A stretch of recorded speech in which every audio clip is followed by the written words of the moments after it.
Three. Welcome to Biashara Tuesday on KUTV Kenya. This is KUTV Rise Today, the best morning breakfast show that you should be tuned into at any given moment of Monday or Tuesday morning from 7 a.m. to 10 in the morning. Yesterday, I had my colleague Karen Blessing here on Art and Culture Monday, giving us information on art and culture all around the Republic and also across our borders. So if you have any sentiments from the show that you watched yesterday, I'd love to take also your feedback on that. But welcome to the second part of this exciting morning breakfast show that is now Biashara Tuesday. Here is a marketplace of ideas, conversations, and solutions. We are open-minded, and we actually have literally a round-table discussion here every single morning when it comes to matters of business, technology, youth, and governance as well. Welcome to a chilly morning. If you're out there, tell us how the weather conditions are like, where you're watching us from, what your reactions are, and who you are important to us. Those messages can be sent through to us on our SMS/WhatsApp numbers, as well as all over our social media platforms at KUTV Kenya. This morning, I want you to keep a few numbers in mind before we delve into much more of what is happening in the economy. Because it's Biashara Tuesday, money and numbers are important to us. And I start today in a very different way, which is from football. If you're aware of one, Kylian Mbappe is a 24-year-old World Cup winner with France from 2018 and also a finalist from last year's World Cup that happened over in Qatar. As such, Mbappe is now being, of course, sought out after clubs all over the world. And something that has been of interest to me is the amount of money, the jaw-dropping offer that is now receiving from a Saudi Pro League team, that is Al Hilal, which is at £604 million per year. I want us to put into perspective this amount of money in terms of minutes, seconds, and hours of how much money this is in his salary. And this is going to dwarf what is currently the highest paid player, which is Cristiano Ronaldo, getting at £3.6 million a week. Kylian Mbappe's reported salary offer is broken down this way. Per year, he's about to receive, this is £604 million, which translates to about 48 billion Kenyan shillings. This is an offer to one man for just 1 year. So I'm going to read the figures in pounds, and then you can do the rest of the conversions into Kenyan shillings. So if it's 48 billion Kenyan shillings per year, this is how it looks like in the rest of the breakdown. Per month, $50 million, 50 million pounds. I'm reading it in pounds according to the information here from Metro in the UK. Per week is getting 11 million pounds. Per day, that's 1.65 million pounds. If you convert this, it could be around 150 to 200 million Kenyan shillings per day. Per hour, this is 68,950 pounds. If you convert that, it should give you around 80 to 90 million Kenyan shillings per hour. So per minute, 1,149 pounds per second. Like those two seconds, which I just paused there for a second, 19.15 pounds per second. So think about that as we go on with matters of money here on Biashara Tuesday. That's just one man, a 24-year-old who's about to receive a salary, if, of course, he accepts this offer, a salary of 48 billion Kenyan shillings per year, every 12 months, as long as he wants, I believe. So that's happening over across our borders, but let's come back home here where we'll be discussing business and what is happening in the economy. 7 out of 10 Kenyans are saying that the country is headed in the wrong direction. This is according to a survey which was conducted between July 2nd and July 8th by InfoTrack. This represents 73% of Kenyans who are saying this country is headed to the wrong direction. A majority of this who are providing these strong sentiments hail from the Western region and Nyanza, while those from the Rift Valley and Central, who are representing the rest of that, which should be 27%, are saying the country has some sense of direction. These 73% are pointing fingers towards the president. Actually, of those surveyed, which is a sample size of 2,400 people, 75% of them saying the wrong direction that the country is headed towards can be solely and singularly blamed on the President of the Republic, that is His Excellency William Ruto. The rest are spreading this out through the executive and also pointing out fingers to fellow Kenyans. We'll be getting into that conversation on the role of citizenship as well again here on Biashara Tuesday. We began it last week on Tuesday. We need to point out who exactly is wrong. Is it our leaders, or are we also aiding and abetting in the kind of situation that we find ourselves in? Azimio la Umoja Coalition is using this. Of course, Kenyans who are saying the country is headed to the wrong direction are pointing towards the high cost of living and also the crisis of unemployment. Azimio la Umoja Coalition Party has been using the high cost of living as a clarion call to call out Kenyans to come to the streets for a wave of protests which we've witnessed for the past 3 or so weeks. Lives have been lost in this protest, more than 20, actually by last week up to close to 30 Kenyans who have been shot in this fatal wave of protests which have rocked the nation, decrying the high cost of living amongst other issues which are tabled there, led by the opposition party and the opposition chief Raila Odinga. Now, 78%, a staggering percentage of that poll which was done by Infotrack, are saying the Finance Act of 2023 should be repealed, while 22% are feeling this could actually be a good way of turning around the economic situation of the Republic. Remember, the Finance Act of 2023 was signed into law at the beginning of this month, which is bringing out a new wave of taxes and levies which are seeking to raise Kwanza's maiden budget, 3.8 trillion, which is seeking to run the economic of this republic for the next financial year, which is their maiden financial year of 2023-2024. Now, if you are aware, or if you're not, the Finance Act of 2023 is currently suspended, freezing orders put there by the High Court of Kenya, pending, of course, a deliberation by the Supreme Court, a not less than 3-judge bench, which should be constituted by the Chief Justice, who is also the President of the Supreme Court of Kenya. We'll be waiting for that deliberations, but at the moment, Azimio has called protest, which are supposed to make a return from tomorrow all the way through to Friday, as we wait to see what exactly the direction they are going to take after tomorrow.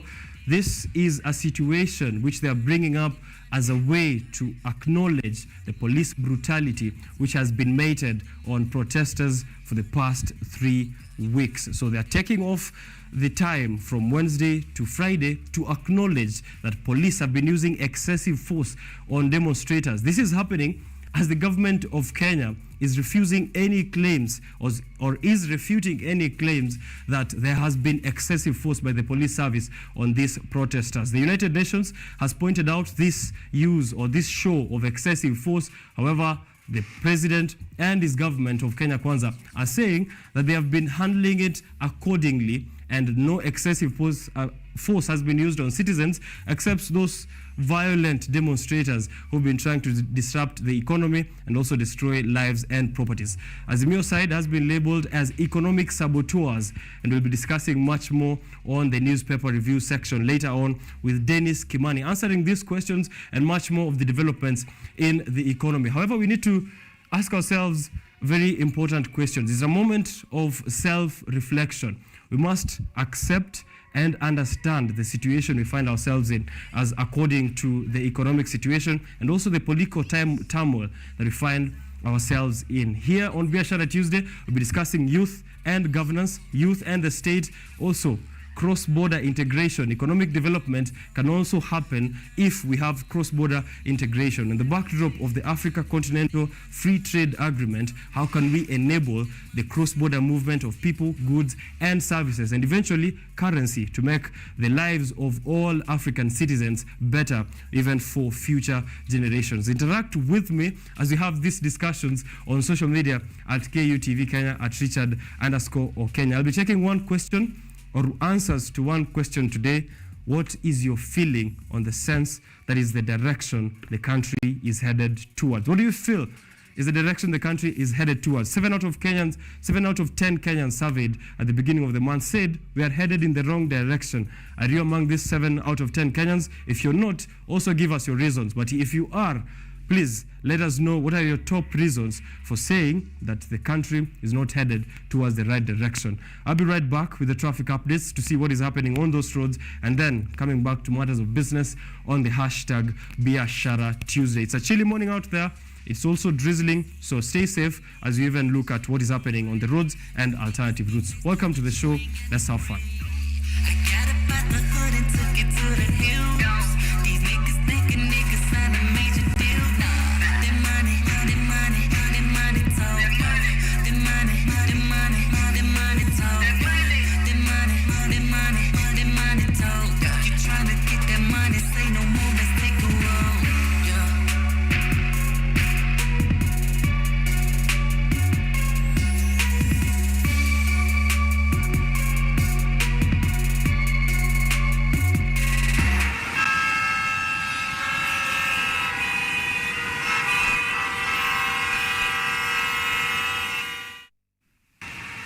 Okay, current transport and traffic conditions in the city of Nairobi, but also around the Republic. If you're watching us from any other town, please tell us.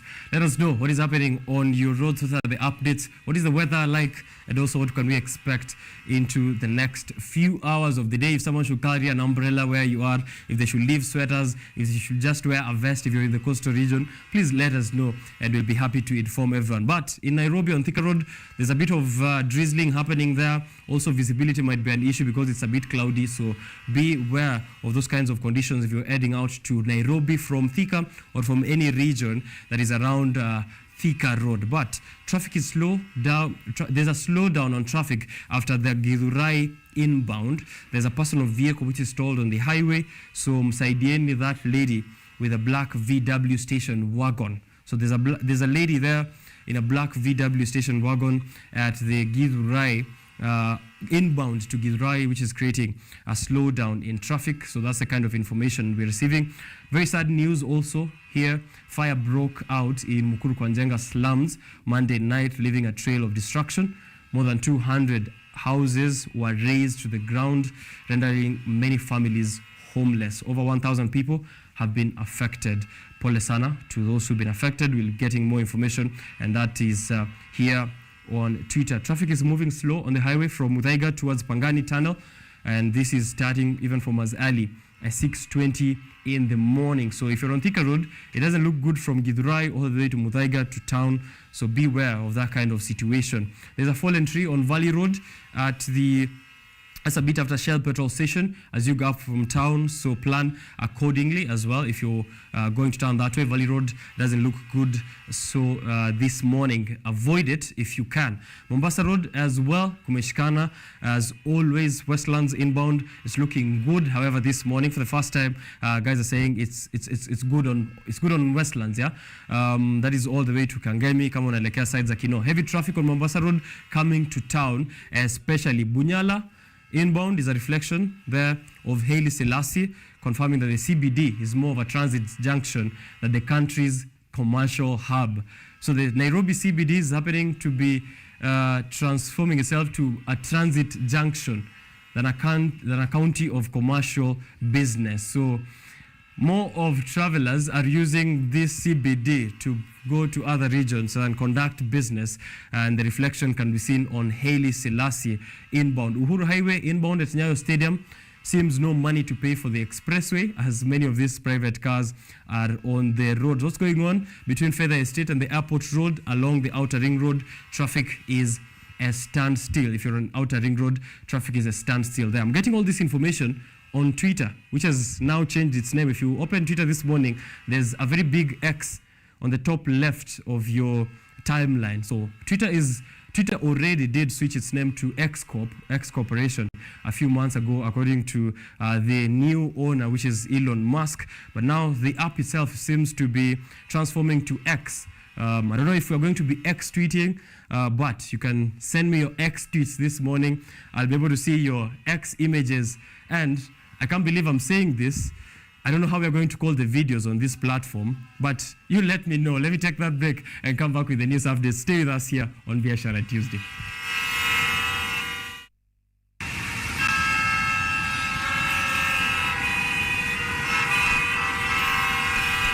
Say no more, let's take a roll.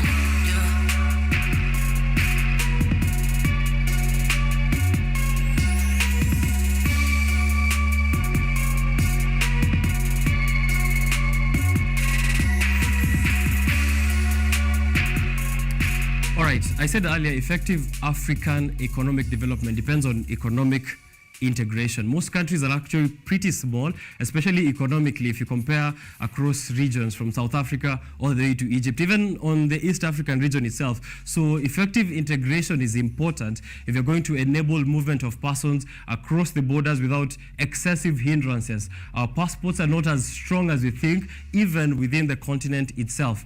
Migration policies are not uniform across the continent, even as the President of the Republic, that is His Excellency President William Ruto, keeps calling for a union of all these 54 African states, and also a very common ground in terms of movement of goods, products, and currency, including a suggestion for a common currency across all African states to move away from that financial architecture where we have to depend on the dollar.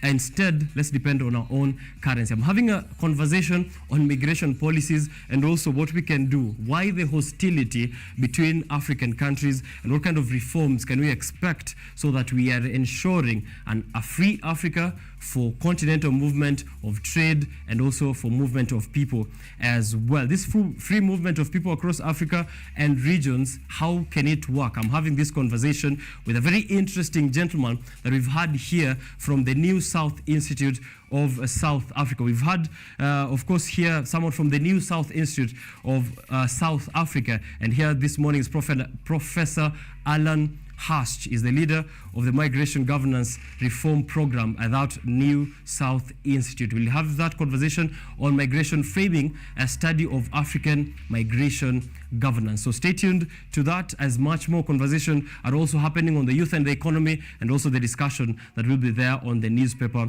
review section. Right about now, going to get all those updates, especially from yesterday night, the newspaper, and also what is informing the newspaper headlines this morning coming out of yesterday night's bulletin, and then getting back to business on Biashara Tuesday. Stay tuned.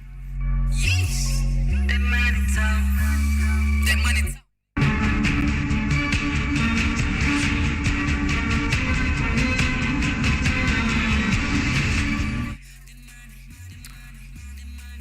Let's begin with politics. Azimio la Umoja Coalition has called off protest slated for Wednesday, July the 26th. In a statement sent to newsrooms, the Raila Odinga-led coalition instead directed its supporters to light candles in honor of victims who've lost their lives during the past protests. Azimio claims that at least 50 deaths were recorded during the protest, while hundreds of other people are still admitted to hospitals after sustaining injuries in what they said was as a result of police brutality. The opposition has henceforth called on religious leaders and Kenyans to light candles in remembrance of protests of victims on Friday, Saturday, and Sunday.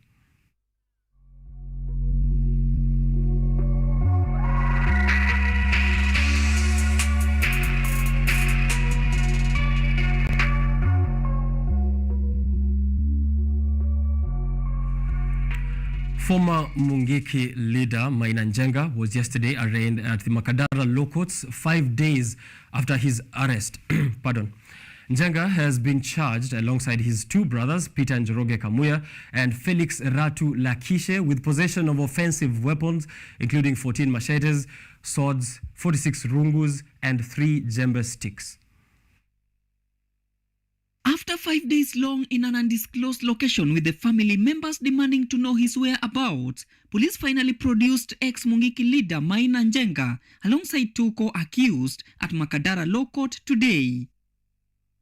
Njenga is accused of being in possession of offensive weapons, which include 14 machetes, 24 swords, 46 rungus and 3 djembe sticks, in circumstances which raise reasonable presumption that the said weapons were intended to be used in a manner prejudicial to public order.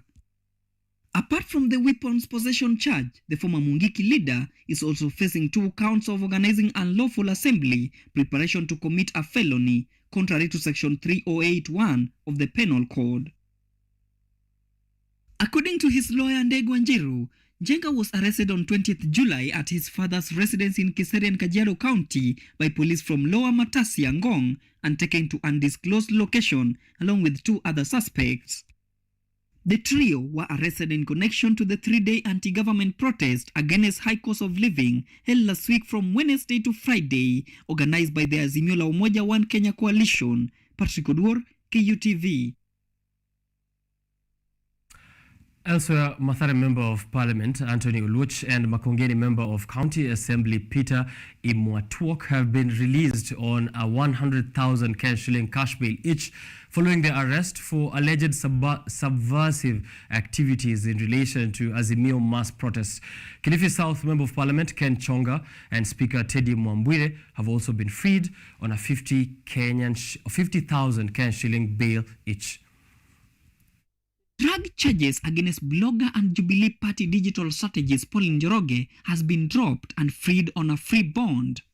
She will be arraigned for publishing false information on her official social media account, case to be mentioned on Wednesday 26th. Njoroge was arrested in Watamu last week with her friend Jane Mwangi and their driver Emanze Jilani on claims of being in possession of narcotic drugs. Also, members of parliament allied to Azimio la Umoja Coalition who were arrested during last week's demonstration have been freed today. Mathare Member of Parliament Anthony Oluoch and Makongeni Member of County Assembly Peter Imwatuok pleaded not guilty to charges of mobilizing members of the public to commit act of subversion. They were among the individuals arrested on 20th July and subsequently interrogated at the DCI headquarters on 21st July. Oluoch and Imwatuok faced accusation of mobilizing youths to instigate the chaos witnessed in certain parts of Nairobi. Additionally, Kilifi South MP Ken Chonga and Speaker Teddy Mwambwire were also released on bail, each paying 50,000 in cash.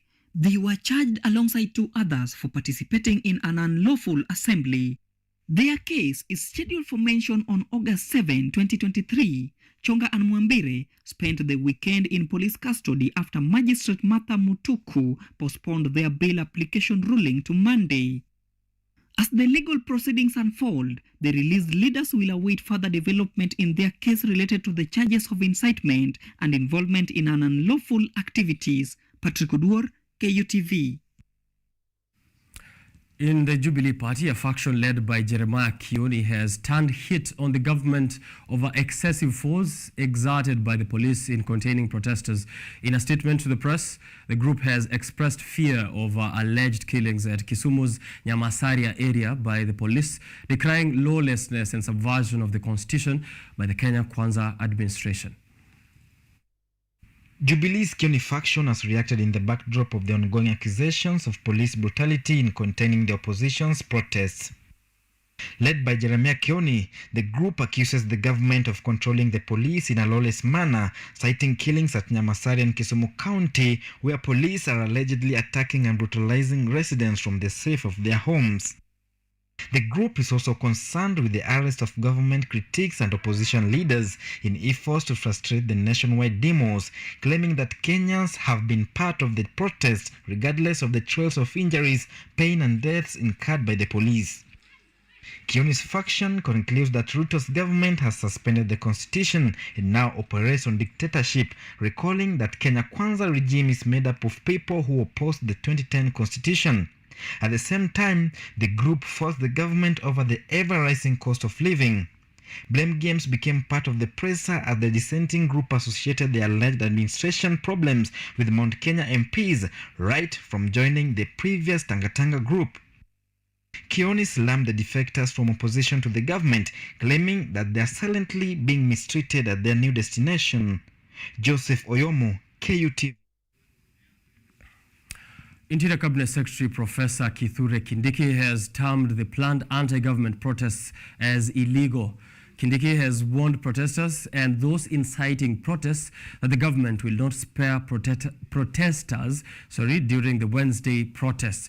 Kindiki has referred to politicians that incite protests as political criminals and that they will be treated equally to armed criminals and bandits. The CS says that the government is well prepared for Azimio protests and none of the protesters will be spared despite their political class. Looting spree on Wednesday. We are ready for them. We will deploy from 1 a.m. We will make sure that no hooligan, no criminal, no looter gets his way.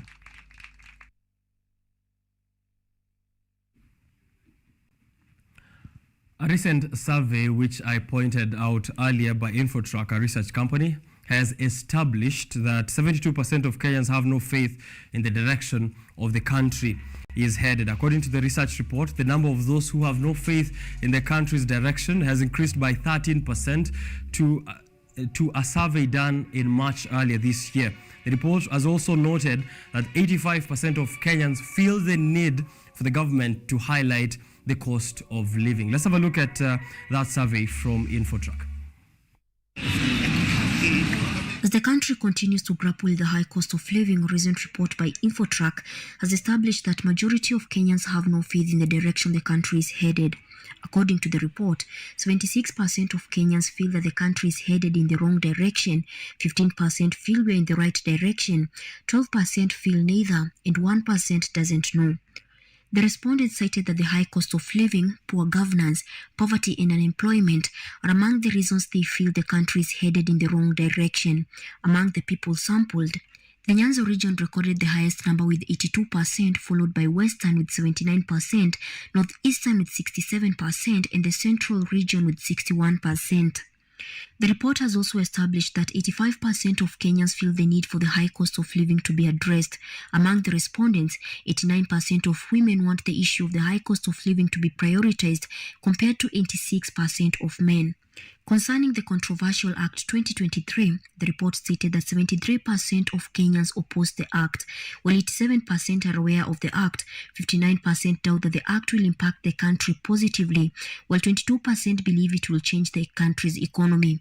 61% of those that oppose the Act support civil disobedience, with 49% challenging it in court.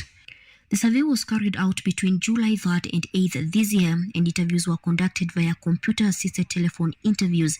The survey was carried out in 47 counties with a sample of 2,400 respondents. The report is released amidst the high cost of living and tension caused by the Azimio anti-government protests. Ruth Wanjiru, for KU TV. Former President Uhuru Kenyatta has responded to claims that his sons had been asked to hand over the guns they owned, claiming that they owned their guns legally. Uhuru has also claimed that the police raid on his son's home in Karen was a plot to plant drugs and guns on him. The retired president has advised his successor, President William Ruto, that power is fleeting and temporary, urging him to run the country and deliver to Kenyans instead of following him. Kenyatta has also denied claims that he is sponsoring the anti-government protests which are led by Azimio la Umoja One Kenya coalition party, saying protests will not benefit him in any way.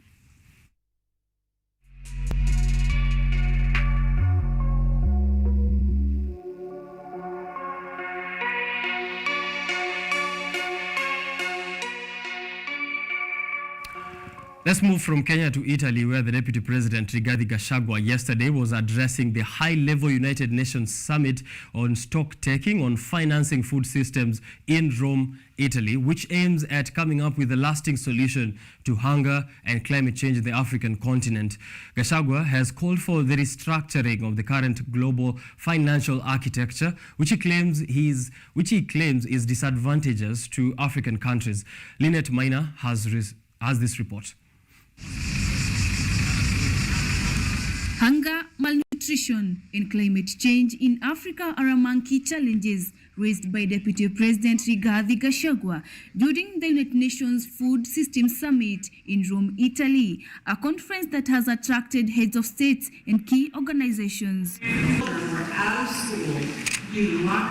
Echoing President Ruto's appeal on a favorable financial architecture, Gachagua has emphasized on a better strategy to structure the current global financial systems, claiming it is disadvantageous to the African continent, which is heavily affected by drought. The present financial architecture has been very disadvantageous to the African continent that faces huge challenges. Like my brother here, my neighbor from Somalia has explained. The African continent needs to be looked at differently because of the various challenges, the issue of armed conflict, the issue of terrorism, and of course, coping with the challenges of the negative effects of climate change. On the strategies that the government of Kenya has put in place to curb hunger in the wake of high cost of living, Deputy President Gachagua claims a very sound strategy to re-engineer food systems financing, and our administration was elected last year, and we have changed the entire strategy by putting money at the bottom of the pyramid through the bottom-up economic transformation agenda. We have embraced financial inclusivity by creating a 10 billion Kenya shillings fund for the Hustler Nation. The Hustler Nation are the ordinary people who are the majority in terms of food production. owing to a deficit of over 700 billion shillings in the 2023-2024 budget, the Deputy President has called on the international partners to finance the government's bottom-up economic transformation agenda. We are calling upon the world, we are calling upon our partners all over the world to look at the issues of the African continent from a different perspective and apply a very aggressive way of putting funds aside to enable the African continent to produce enough food and have surplus for export.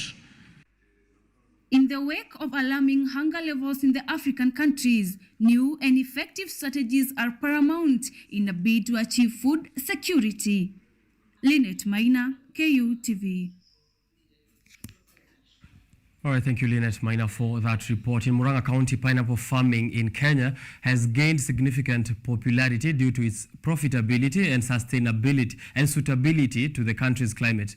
In Migori County, a pineapple farmer has challenged his colleague farmers from the county to try out different crops on their farms to increase production yields and stop over-relying on tobacco and cane growing. The scarcity of pineapples in Migori County has led to its importation from Tanzania. The government is embracing agriculture as one of the ways to battle with the rampant effects of drought and climate change in the country. Joseph Magaiwa, who is a retired accountant and now a farmer, says he ventured into pineapple growing due to scarcity in its supply in Migori, and most of the crop was imported from Tanzania. Fanya research ya vitu ambayo nitapanda baada ya kuacha kuretire kuja kukaa nyumbani. Wakati nikitembea kwa town zetu, especially Migori, ninapata kuwa mananasi ambayo iko hapa kwetu ni ile imetoka Tanzania. Nikaenda kwa border Sirali kwa Tanzania, nikataka ku find out mananasi inatoka wapi. Magaiwa now calls upon other farmers in the county to venture into pineapple farming, which also do well in the region, other than the cultivation of tobacco and cane. Prepare miaka yako ya kuenda. Huwezi kupata mtu ako miaka 60 bado anangoja aende kufundishwa, bado anangoja vitu ya bure. Ingia, tengeneza nanasi. I'm sure mine after another 1 year or 2 years nitakuwa na suckers nyingi sana. With a total of 15,000 plants in his 3-acre farm, he anticipates a profit of $500,000 from the first harvest, which is due by the end of the year. Kwa mfano kama nanasi haina complication. Tengeneza mahali, get the suckers, which is not possible to get unless the county government wapatia. Shida, where do we get the suckers? Ukisha ipata unapanda. Additionally, he cites laxity and overdependence on the government by other farmers, which he says derailed different crop variety production, since most farmers are originally tobacco or cane growers in the region. Wakulima ninawaomba tafadhali, acheni kukaa ati mpaka ufundishwe au ufanyiwe hii. Naturally kuna vitu vingine as a farmer. Kwa hii miaka yote umekaa kutoka shule jana, muingie kwa shambani na kuna vitu ambayo mtafanya. Pineapple farming in Kenya offers a promising venture for farmers seeking profitable agricultural opportunities. Dorothy Musyoka, KU TV.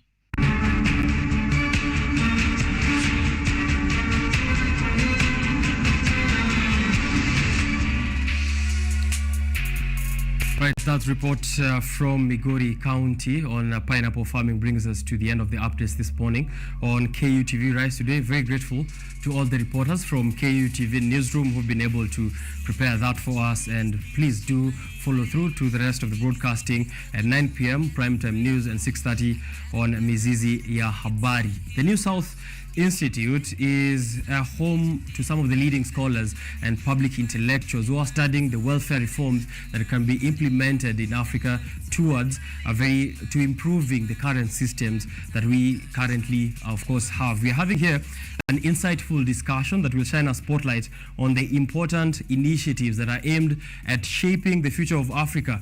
This project is towards the improvement of the ease of movement and settlement of Africans and potential visitors into our continent. Before, we had a conversation here with Director Chipkin, who is also from the New South Institute. Last time, we're discussing their role in trying to shape democracies all across Africa. This day, we're discussing a framing on this study of African migration governance. And to put that into perspective is leader of the Migration Governance Reform Program at the New South Institute, Professor Alan, will be joining me on Zoom live from South Africa to give us a perspective, of course, on what exactly we can do in our migration policies to align our common goals and interests as all African states. So as a youth, a budding youth, which is the greatest population of this continent, this conversation is affecting you. The movement of trade, goods and services will be increasing employment opportunities and also business opportunities across our borders. How can you tap into this, and what are some of those challenges in terms of migration policies that you can get to handle and see whether there are effective solutions in tackling them and moving forward? Welcome to Biashara Tuesday. If you're joining us for the first time, please let us know on our social channels at KU TV Kenya. I will be right back.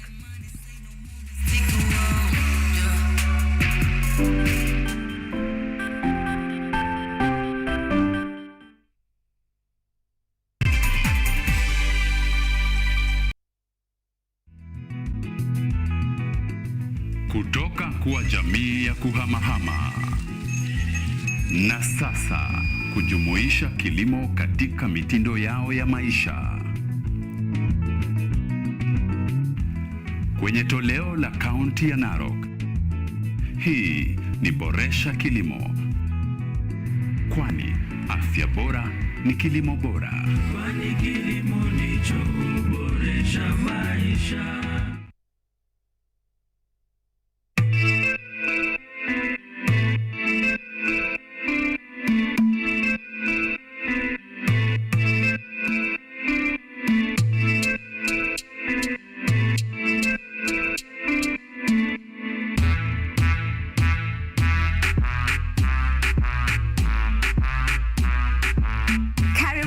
To the Church Aklaksha. I'm your host, Esther Becky. And my name is DJ Terrell. We start you off with a word of prayer and get you started with a live transformational worship experience. And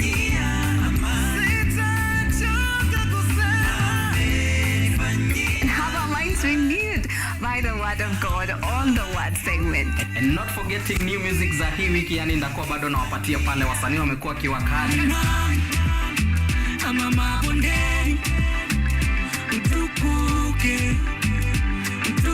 So make sure manzo umetune in, because zitakuwa zina flow pia pale mixes kwa wingi, yani zitakuwa zina come through, and pia performance yani from our gospel artist hapa on Gospel Art from 7 to 10 a.m. only on KU TV.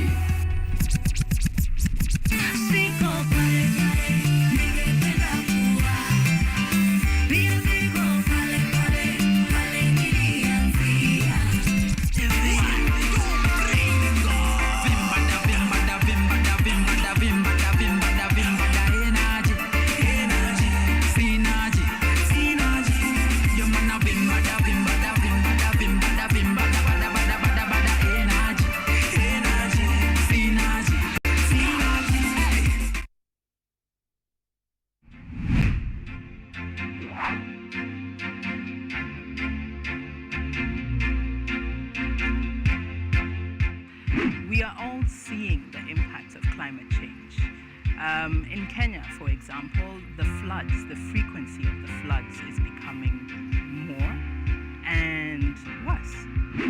The amount of people and livestock we are losing.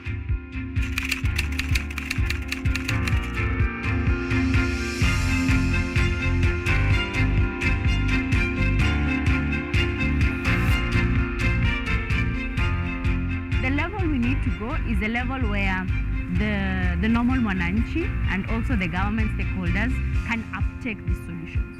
Those small acts multiplied by millions of us will help make a difference in the world at the end of the day. It's just a slight behavior change that we need, and you'll find that it serves us a bit more than you put in.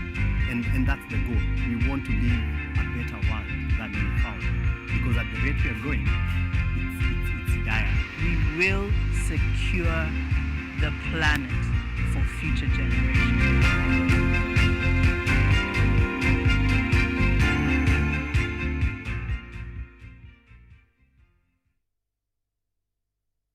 Are you an aspiring media practitioner, a graduate, or you just want to advance your skills in television production? Then welcome to Kenyatta University, where education meets innovation. KUTV, the premier university television station in Kenya, is now offering short courses in TV studio, field technical operations, and video editing. Through these courses, you will acquire hands-on skills on camera operations, media production, lighting techniques, audio-visual editing, and sound and visual control, and how to operate key equipment in modern TV control room. Enroll today at KUTV and discover your full potential in cutting-edge TV broadcasting. Graduates of these courses will receive professional certificates. For more information, visit our offices at KUTV Studios or call us on 020-870-4252 or 020-870-4255 or SMS us on 0739-110-544. KUTV, a new experience.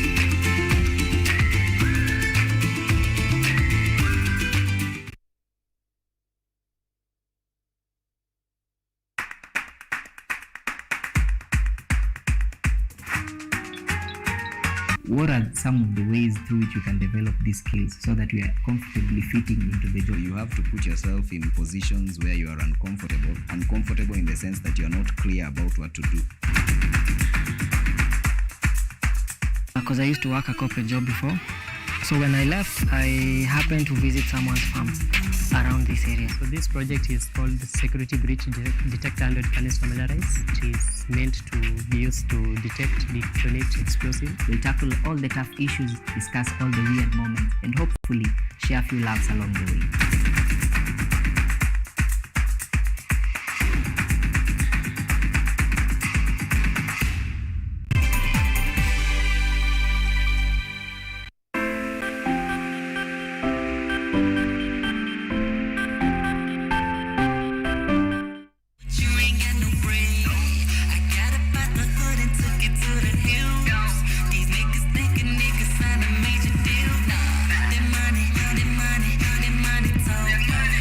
Joining us today on Biashara Tuesday are going to be experts and thought leaders who will shed light on the various projects that are happening across the continent in matters of business, but also developments in the world of politics. We also explore some successful case studies and some best practices, especially the conversation that is coming up next with Professor Alan of the New South Institute. He's joining us from the UK live here on Zoom on Biashara Tuesday. We're going to discuss some of the papers that he has been publishing and some of the work he has done in the past. I'm looking at one here that reads Zimbabwean migrants, that is South Africa's anti-immigrant sentiments, which are hindering policy reforms. For us to have economic integration across the regions, we need to have movement of people, goods and services with little to no hindrances. How can we do that? Should we look at the financial architecture? Should we take a look at our migration policies?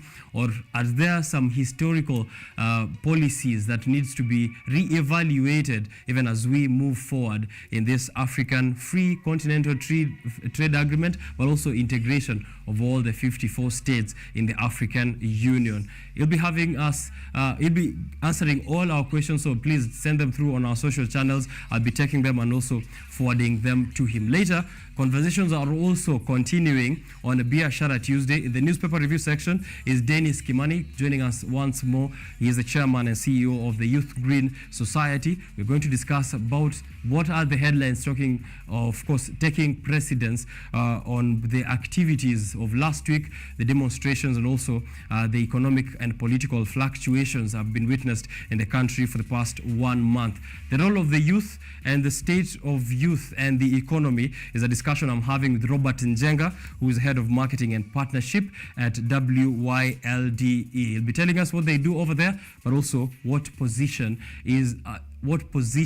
are the youth taking up in this society, and what is the role of the state in ensuring that business and economic development is realized by a majority of the youth population. So don't go far. Coming back with that conversation with Professor Alan. He's already on Zoom, so do not touch that dial.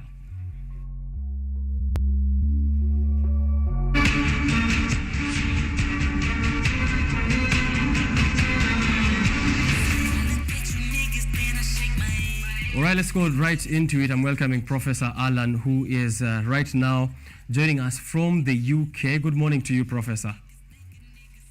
Good morning. Very good to be on your show. Thank you. All right, thank you. I'm mostly in the Western Cape, but I'm currently in the UK. Okay, all right. Maybe just a little bit introduction to you. Of course, you've taught at UCT. You've also been at the South Africa Department of Trade and Industry all the way from the 1990s. You've been a visiting scholar at the Harvard Business School, also a regular visiting professor at other institutions as well. What is your area of focus? Because I see you have a very, diverse, experience, and also your portfolio is the President's Office in South Africa for 10 years, until I returned to the University of Cape Town when I started the Nelson Mandela School of Public Governance. It's a good point. I guess my broad focus is African economic development. A lot of my work has been on South Africa for the last 25, 30 years. But in the last 5 years, I've been focusing on migration issues and how internal migration issues in Africa can contribute to economic and social development, political stability, and what are some of the opportunities and what are some of the obstacles for improving the way that Africans cross African borders in order to achieve those objectives. Right. Of course, when it comes to migration and migration policies, it doesn't look uniform across, the African states. It seems to be fluctuating from time to time. The migration policies are constantly in a flux. Why? How would you say, or how would you answer to this question? Why are they not uniform? Well, as you said a few minutes ago, there are more than 50 countries in Africa. And they have different histories. They mostly have a history of colonialism, but they have quite different histories in many ways. Some are rich countries, some are poor countries, some are countries which have been developing quite fast, some are countries which have struggled. So I think in all those different circumstances, the response of the government would be quite different. So you have a pattern really, where in the northern part of Africa and in the southern part of Africa, countries have been slower to open their borders. And in East Africa and in West Africa, countries have been more advanced. So in the East African community in particular, and in the ECOWAS in West Africa, since 1979 in ECOWAS, there have been movements towards opening borders. And I wouldn't be too negative about Africa. I think there have been crises. There are often refugee crises in certain parts of Africa. But on the whole, the trend is positive. On the whole, the trend is towards more open borders, relatively more open borders. Right. Maybe just to close up on that bit of negativity before we move to more positive, and also taking a look at viable paths, why do we experience a bit of hostility when it comes to a few of these African states? Well, you have some African countries which are afraid. I mean, look, take the situation in Tunisia at the moment. Tunisia has been going through since the Arab Spring, about 10, 12 years ago. Tunisia has been going through quite a lot of political turmoil and quite problematic economic policies. And they have an unemployment problem. They have a lot of educated young people who are not getting decent jobs. And then you have a situation where they have a perception that people are coming into their country. The government is, in that case, I think in other cases in Africa, sometimes takes the easy path of blaming foreigners for mistakes that they've made themselves or for issues that they can't resolve. So there are situations where countries are afraid to open their borders, and where they actually use the fact that there are foreigners in their country, more foreigners coming into their country than before, as a way of deflecting the political issues that they should be dealing with. So that's one of the examples. Mm-hmm. But I think in many parts of Africa, there's a recognition that more open borders can contribute to economic development. Mm-hmm. All right. So how can then African countries, would you advise, have a more welcoming stance towards migrants and other stakeholders? Well, your focus is on economic development. I think the first thing that we need to think about is how can we promote the kind of migration that does support economic development. So there are a couple of examples. Kenya is a country that is growing fairly rapidly. Normally, at the moment, there's a tough period, but I think most people expect Kenya to be back on a path of growth in the near future. And you need skilled people. You need people from all parts of the world who have IT skills, who have skills in certain technologies, who bring capital with them for investment.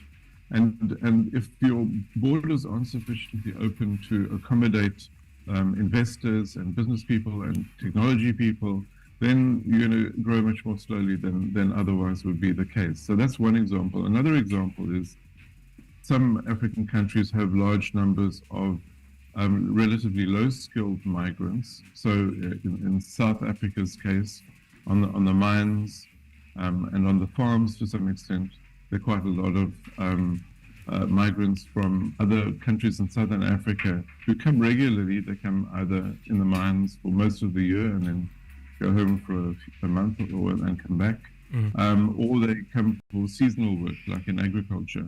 And in those cases, we can create a situation where those workers are more secure, where they have a long-term future, rather than being resented by the population that lives in the country. There are ways of improving the relationship between countries and their relatively low-skilled labor migrants as well. All right. And when we're taking a look at major obstacles, which one will you say are the key, which are hindrances to the movement of migrants seeking to cross African borders? I know we have passports and visa requirements, but maybe there are others that you can point out to us, and how can they be effectively eliminated from a practical point of view, given, of course, the various different economic situations and also national institutions that we have across all these states? Well, let's not forget that Africa is a very large continent, and there are countries in parts of Africa that have very little contact with each other, and they don't understand each other's system of government. They don't understand each other's management systems for home affairs, for security, for documentation, and so on.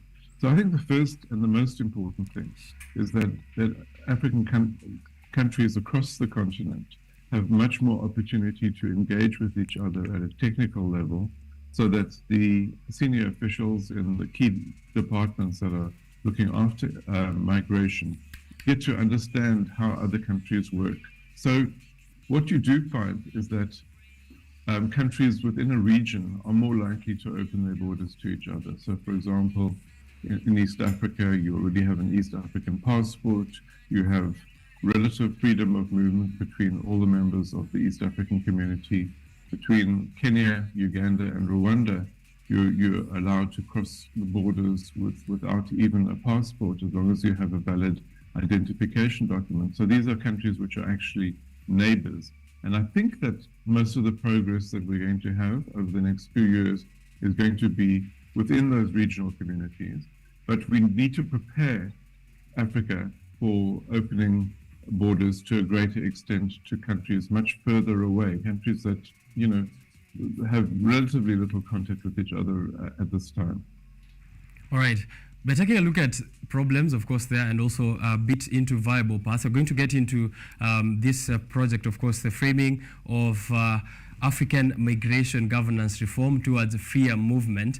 But before we get into the project and, of course, what it's all about, what economic benefits they are going to be witnessed through this free movement of people, goods, and services? Well, there's a lot of literature in economics which shows that if we allow people, especially skilled people, to move across borders relatively freely, and it doesn't mean completely open borders, but relatively freely, that you get a higher rate of economic development. I don't think many people would dispute that. There's also a lot of evidence that if you allow greater interaction between countries, let's take the countries of Europe, that you get greater political security. The reason for the European Economic Community, now the European Union, was that there'd been constant conflict between France and Germany and other countries on the European continent. The fact that they now interact much more regularly, that French people work in Germany, German people work in French, you have people with French first names and German second names and the opposite, means that there's a much higher level of understanding between those countries, and the level of conflict between the members of the European Union is much less than before. Of course, you do get tensions, and I think what happened in the UK with Brexit is an example of a tension that wasn't well managed. But mostly, I think you get that advantage of both greater political understanding and therefore security within a region and economic development. There's evidence for both. All right. When we come closer home, our president here, His Excellency President William Ruto, continuously on the international platform has been calling for a new financial architecture, especially for African countries to trade within themselves. Should we also take a look at that, maybe also focusing towards a common currency in the ease of movement of goods and services? Well, maybe down the road a common currency. I don't think that that's a priority, because what we've found is that in current world economy, it's become much easier to trade across borders, even in different currencies. There are settlement systems and payment systems across borders, including in East Africa, actually, which is a pioneer in this area, where you're able to purchase things across borders relatively easily. I don't think currency is the key thing, but trade in goods and services is absolutely key. And as I'm sure most of your viewers know, the African Continental Free Trade Agreement, which was agreed to in the African Union in 2018, is quite far advanced down the road. Kenya's been one of the pioneers in terms of relationships within the African Continental Free Trade Agreement. Within East Africa, you have the East African community, which has a relatively open borders when it comes to services and trade, and all of those relationships have been very beneficial for African development. In fact, there was work a couple of years ago by the IMF, which showed that the advantages of greater movement of capital and goods and services across borders in East Africa has made a very significant contribution to the relatively fast rate of growth in most of the East African countries today. So, Africa is not a developed continent. It's a continent where there's still many people in poverty and many people without good jobs, and we need to think about how we're going to develop effectively. Right. I was reading your paper earlier. I think let me start with that. It's here on theconversation.com.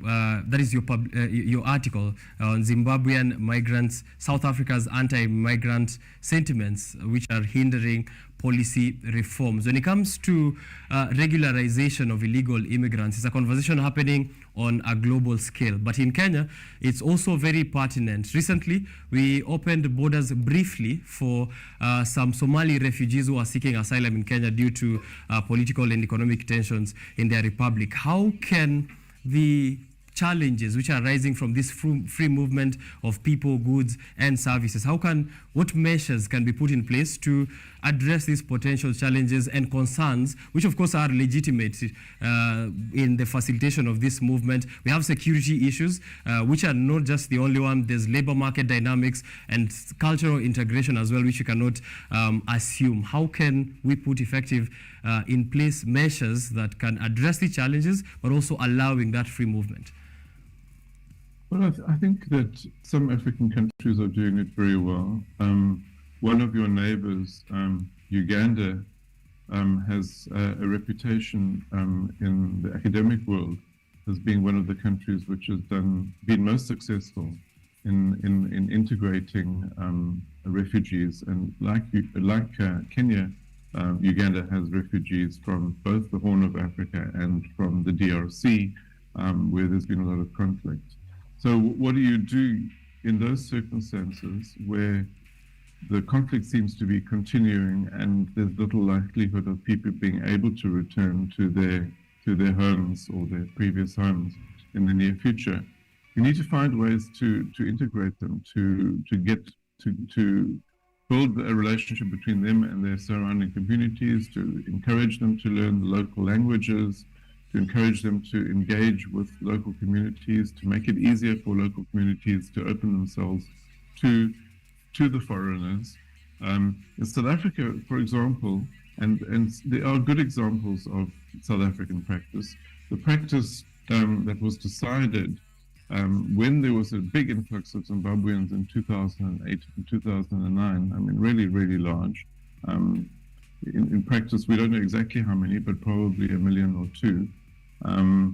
There was a decision made that we wouldn't have refugee camps, that we would rather try to integrate Zimbabweans into the broader community. Now, the government has recently made a decision that those Zimbabweans need to move from their special permits to some sort of long-term arrangement, and some of them would be able to stay in the country, some of them would have to leave. That's a difficult decision to make at this time. Up till now, I think the policies have been very good in trying to accommodate people, both in terms of not having refugee camps as far as possible, but in trying to integrate into communities and in giving people the right to work, and giving people the opportunity to learn the languages and so on. So it's difficult. There are these situations in East Africa, in Southern Africa, in other parts of Africa where there have been conflicts, and I think that we are learning to deal with them, and we can learn from each other how to deal with them. And Uganda has been setting some good examples. All right, very good commendation to our neighbors just across here, Uganda, for setting the pace for the rest of us. Let's discuss your research project here for just a few minutes. I know we've highlighted some of those key issues and viable pathways that I have been able to read through in the research project. Let's maybe have it also up on the screen, Framing a Study of African Migration Governance Reform Towards Freer Movement. I'm just going to ask the question which you are also asking in the second page. What are we trying to understand and why? What we're trying to understand is what approaches by African governments will allow for freer movement more effectively. We talk about the pathways. What are the pathways to more effective integration as far as the movement of people is concerned? And the way that we're trying to understand that is by looking at experiences. So we've taken 4 African countries, South Africa, Kenya, Nigeria, and Mozambique. We wanted to have one relatively poor African country, Mozambique, which has a strong migration relationship with South Africa, so that has some interesting messages. But the other three countries, Nigeria, Kenya, and South Africa, being the economic powerhouses of their regions, they face, in fact, the most complicated situations because a lot of people want to come into those countries, and how do they handle the integration of people from surrounding countries. So we're looking at 4 countries, and we're looking at 4 regional studies. We're looking at the Southern African Development Community, we're looking at the East African Community, we're looking at ECOWAS and West Africa, and we're looking at the African Union, because the African Union is trying to promote freer movement or free movement of Africans on a continental basis through a protocol which was also agreed in 2018, like the Free Trade Agreement, but has made much less progress than the Free Trade Agreement. And we believe that African countries can learn from each other. As I've been sort of suggesting now, that certainly I think South Africa can learn quite a bit from Kenya. Kenya being a regional powerhouse which has taken a somewhat more open and I would say progressive stance towards the region than South Africa has towards its region. We all face different challenges, so South Africa can't necessarily do everything that Kenya is doing, but we can do some. Nigeria can learn from Kenya, Kenya can learn from Nigeria in certain respects, and so on. And within the regions, the East African community and the West African communities have developed systems. For example, the West African passport and the East African passport, which I think is becoming quite a successful project. Systems of integration that other regions can learn from. Right. I have a few closing questions, and I think we'll just touch a bit on the long-term sustainability and adaptability of this project, which you're currently doing, considering the evolving political and economic dynamics in Africa, which we are all aware of in all these states. How will we ensure that this research project is going to sustain itself throughout all these changing times? Well, I think, having the opportunity to speak to your viewers in Kenya is very valuable. I'll be visiting. I have a colleague who lives near Nairobi, who is working on the East African projects with me. We'll be engaging with stakeholders in Kenya, with people in government, people in international organizations, the business community, the labor unions, trying to have conversations with them about their current attitudes and what they might be open to. So I think that the key to the sustainability and the effectiveness of the project is ongoing engagement with key stakeholders in the countries that can really make a difference, and those are generally the regional powerhouses in Africa. Right. I always like to go to the atomic level of these conversations at an individual level or a business or a non-governmental organization. What can they do to contribute to this greater cultural empathy of immigrants, and also understanding in how we can foster this increased travel and movement of people and services? Well, I think the business community, it's very important for the business community to make a very conscious effort to engage with other business communities in Africa. So to have regional business organizations which are more than just talk shops, are places where real engagement takes place.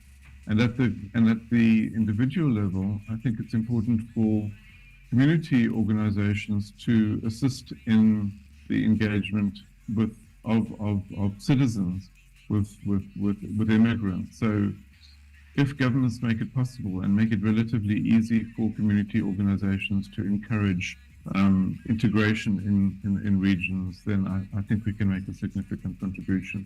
And I think those individuals who are able to make a contribution should have channels where they can make a contribution to building a more integrated African society. And I'm very positive about developments. Mm-hmm. There's an annual report by the African Development Bank, which looks at visa openness in Africa. And every year, since it's started coming out in 2016, except for the COVID years, but every year there's been improvement, and there continues to be improvement in the openness of African countries. And this is in contrast to some extent to some other parts of the world which are becoming more inward-looking. Africa is becoming more open to movement across the borders, which after all were only put in place less than 150 years ago by the colonial powers. Right.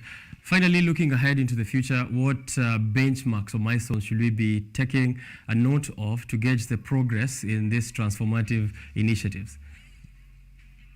Well, I think that we should be looking at the benchmarks that are used in the report that I just mentioned are the policies of the governments concerned. Basically, what steps are governments taking to make it easier for Africans to cross African borders? So we can look at how the borders themselves are managed. We can look at the numbers of people who are moving across borders. We can look at the measures that governments and non-governmental organizations are taking to assist in the integration of other Africans into our communities. There are quite a number of benchmarks that we can use. All right. Thank you very much, Professor Alan. Anything that we might have left, this is your chance to give a final remark. Well, I guess my final remark is to repeat a couple of the things that I said, that we are making progress in Africa, and we're making more progress than I think many people know or realize.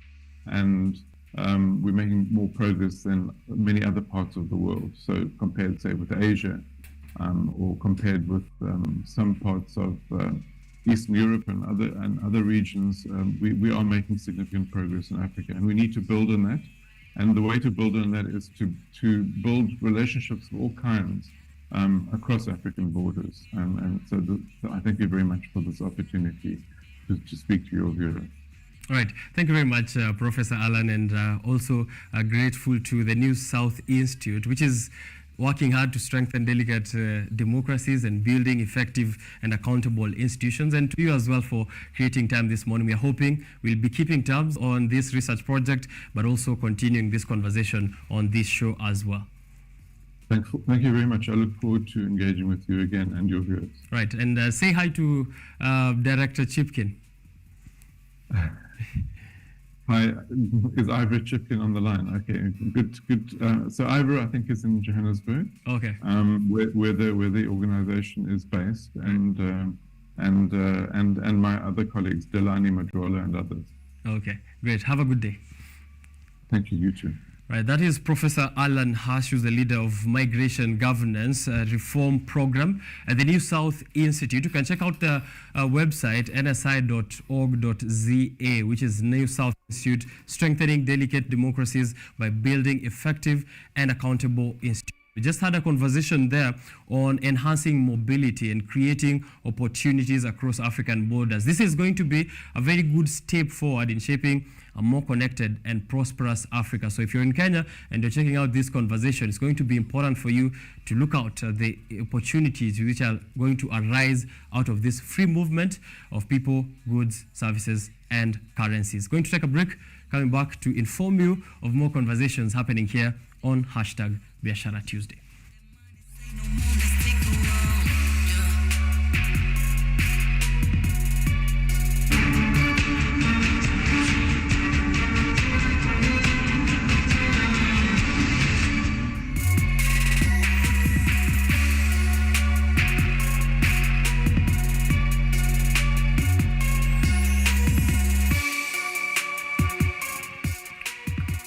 All right, coming up next is Robert Njenga, who's a marketing professional with over 10 years of experience in marketing, business development, and stakeholder management. This morning, we are discussing youth and the state. What is our current situation and how can we tap into opportunities? Are there some which are hidden that we are not even aware of? What are the barriers that hinder youth in trying to navigate business, politics, and the economy in creating opportunities for themselves in the current situation that we are in the Republic of Kenya? So don't go far. Robert Njenga is joining me in a while.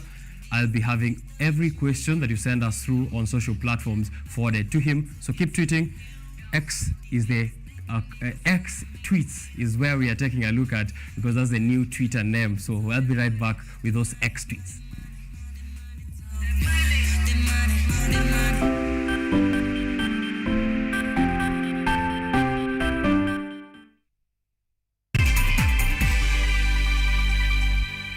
Focus on Health is a show that creates awareness on matters health and informs you on various diseases, their causes, treatment, prevention, coping, and support.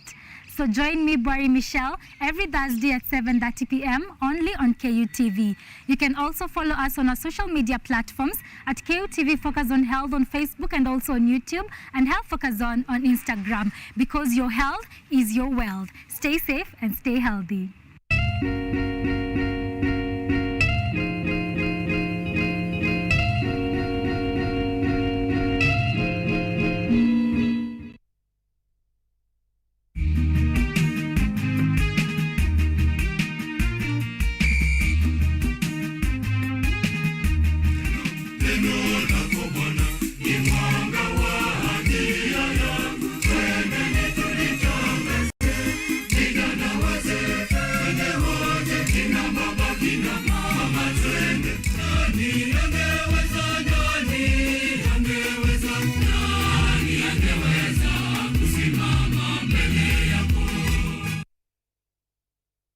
Are you an aspiring media practitioner, a graduate, or you just want to advance your skills in television production?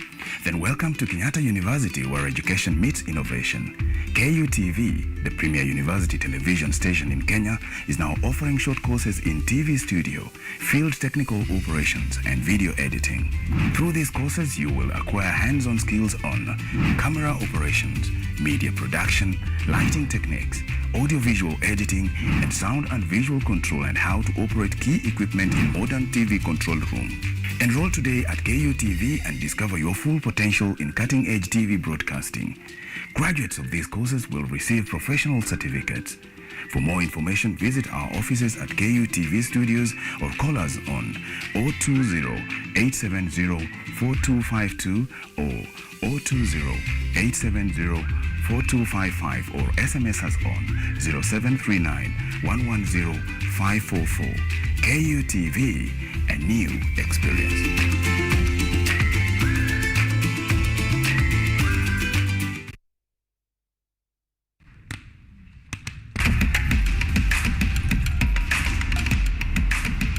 Access to knowledge, solution to unanswered questions.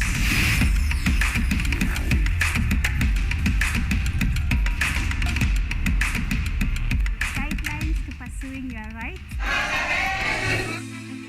and repossessing your property, intellectual or material. This and more, only on Law Matters.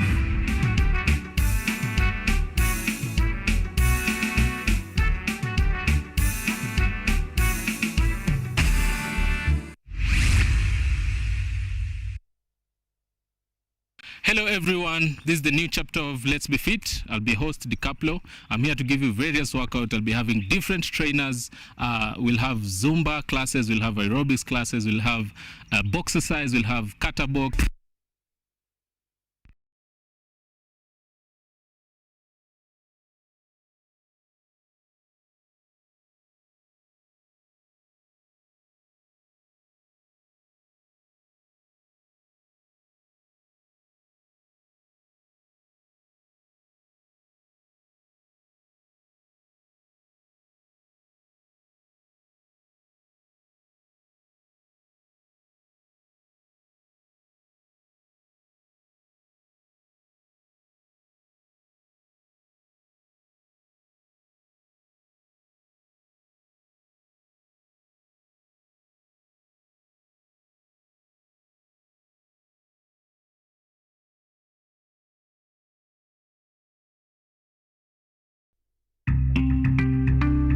When your teeth are in good condition, it boosts your confidence and also your positive self-image.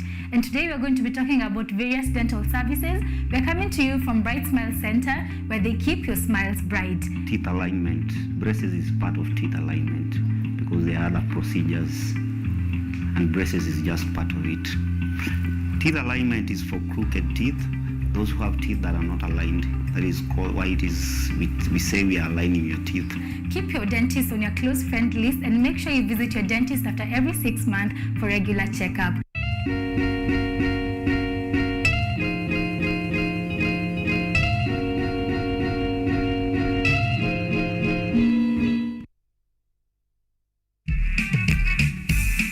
So it's not the duty of the prosecutor to investigate.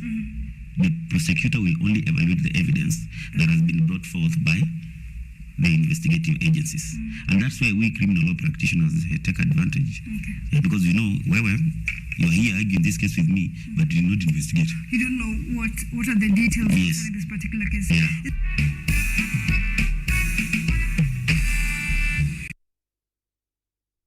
Technology, science, innovation, ICT and research. These are the ingredients upon which the solutions to the 21st century problems are founded.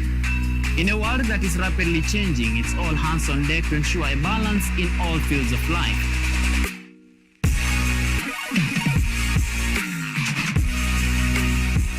Women, young and old, are also in the front line, breaking the glass ceiling, becoming thought leaders in the larger tech space. Not forgetting other societies marginalized. And when the tech Avengers come together, we inch closer to a much safer, efficient, and sustainable world. What we view as a norm in today's advanced world was just an idea, and for nostalgic reasons, we trace back to the iconic days to bring you the retro tech. On Tech Innovation Show, we encapsulate all the pillars of the fourth industrial revolution, decoded in a language, all for one for all. Every Monday at 8:30 as we push the mantra, keep learning something new each and every day. Only on KUTV, a new experience.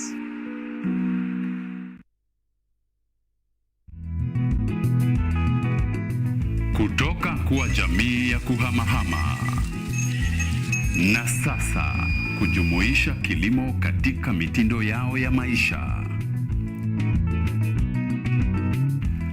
Kwenye toleo la kaunti ya Narok, hii ni Boresha Kilimo, kwani afya bora ni kilimo bora. Kwani kilimo ndicho huboresha maisha.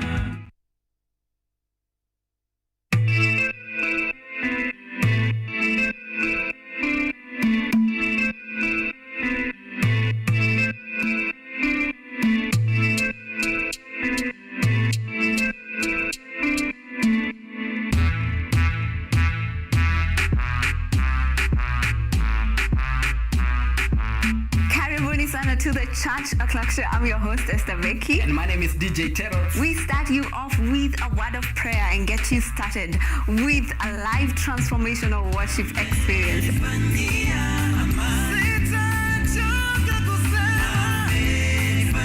have our minds renewed by the word of God on the word segment. And not forgetting new music za hii wiki, yani ndakuwa bado nawapatia pale wasanii wamekuwa kiwakali.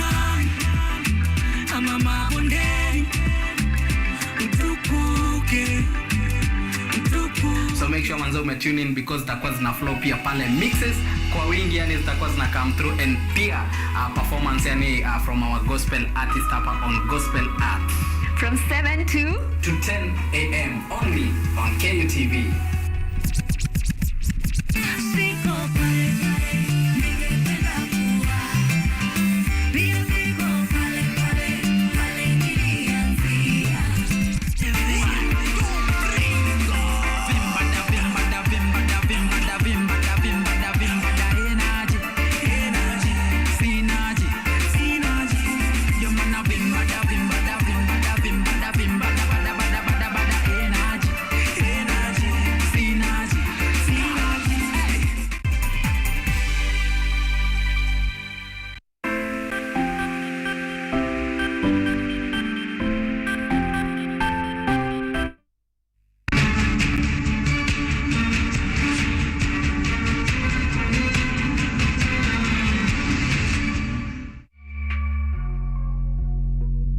Is trending on Twitter because that's the percentage of Kenyans who feel that the country is not headed in a good direction. The country is basically headed on a downward trajectory, and they're blaming a couple of people.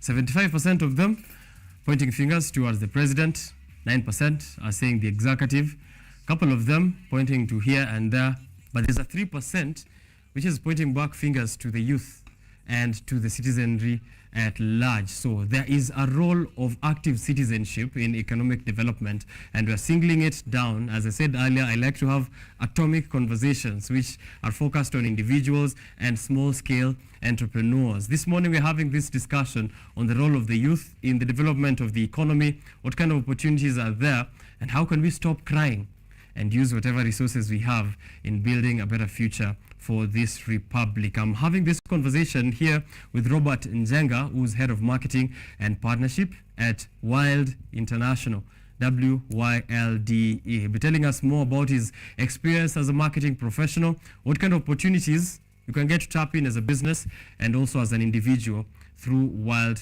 International. Let's get into it. Welcome to the show. Thank you, Richard. How have you been? How are you, generally speaking? I'm fine, thank you, this morning. Excited to be here. Okay. Thank you for having me. Right. Wild International. What is it? So Wild International stands for World Youth Leadership Development Enterprise. It's an organization that was started in 2004. Just to give you a brief background of what we do, we are a business consulting firm with a focus on strategy development and execution. We were founded in 2004. In fact, next year we're going to celebrate 20 years in existence. So we'll be sure to invite KUTV to cover that. I'd love to be to cover that celebration. Nice. But beyond strategy development, we are members of an organization called the Sandbox. The Sandbox is a collection of experts who are all geared towards providing support to entrepreneurs. It's a collection of about 33 experts. So essentially it's a one-stop shop for entrepreneurs. It's the first of its kind in Africa and even in the world, and they even plans to scale it globally across the region and even globally. So within the Sandbox, we are the strategy experts looking towards helping SMEs and businesses develop strategies that are long-lasting, right? Beyond strategy development, as an organization, we have a very strong component of entrepreneurship development. Having worked with organizations such as the UN, ASELI Africa, Meta, just to name a few. We also conduct business coaching. We have a component of access to finance, research, among other activities. Right. Youth is at the core of your name, which is good for us here in the show. That's our target, sort of our target audience when you're speaking with matters of development and the economy. How do you currently engage with the youth population to understand the unique perspectives and concerns? Well, as you've rightly mentioned, youth, I think, has been at our focal, has been at the core of everything that we do right from the beginning. We started off by, actually the company was created to provide support to the youth, essentially, as it is stated in the name. But we've evolved and we've been able to grow over the years to the point where we're working with various development partners to try and provide various, capacity building initiatives that can help the youth be better at business and consequently improve their livelihoods. Just to mention a few, currently we're working with a program in conjunction with Meta. Meta is a company that owns Facebook, Instagram, and WhatsApp, as you know. It's a program that we've been running since 2019. And basically the purpose of the program is to upskill the youth in digital literacy, focusing on WhatsApp, Instagram, Facebook. It's a free program conducted by fully sponsored by Meta, so we are the implementation partners for that. We've just signed a new partnership with an organization called Brighter Monday. I'm sure if you're a young job seeker in this, definitely aware of Brighter Monday. In this market, you may have heard of Brighter Monday. We are running a program, also a capacity building program geared towards e-commerce, basically, essentially upskilling the youth on matters e-commerce, how they can use platforms like Gigi, Jumia, digital marketing, so that they can improve their businesses and be more competitive in the market. Okay. Yeah. When we talk about the market and the business landscape in Kenya, we cannot escape the political and economic fluctuations. How do you think these are influencing the prospects of young people in trying to get jobs or to set up their own businesses? I mean, the political landscape will always affect a country, not just the youth, but particularly for job seekers. If you're looking at the aspect of employment opportunities, if the political landscape is not stable or there's some, disruptions in that, employers may not be so willing to employ people. They may implement hiring freezes because, they're just uncertain of what is to come. At the same time, even themselves, they could be underperforming. So it's not the right time for them, to pick up on or take on new stuff. From a government perspective, there are many programs that the government runs, depending on their manifesto and their agenda for the day. So depending on the economic situation at the time, there are certain support programs that could be rescinded or stopped in an effort to try, or rather they may not be a priority area at the moment. And that's how the youth can suffer from lack of job opportunities. Because case in point, we had a project run by the previous government, Kazi Mtaani, and it was supposed essentially to be a mitigation between unemployed youth, giving them sort of a soft landing as they are looking for employment. I think you've seen now with the new government that program was stopped. Perhaps it's not a priority area, or there is shifting focus in one way or another. So the political landscape really dictates, opportunities for the youth. Yeah. Are there instances, I know you've mentioned Kazi Mtaani, but sometimes the way the government relates with the youth is also informing their perception towards government. Sometimes it's a nonchalant point of view. If you can take stock with the election last year, a majority, there was voter apathy, and a majority of those who didn't show up were the youth. So there's that, there are some factors which can contribute to that perception negatively or positively. Are there some that maybe you feel you can point out to us? I think key among the youth today is opportunities. If a government is providing opportunities to its youth, or even its population as a whole, they will always have a positive perception towards that government. If there are good opportunities being created, either in the entrepreneurship space or the even employment space, they will always have a positive perception towards that particular, the government of the day. The second is in terms of governance. How is the government conducting its business? Is it being transparent? Is it clearly showing this is the expenditures? There's no secrecy in how it's conducting itself.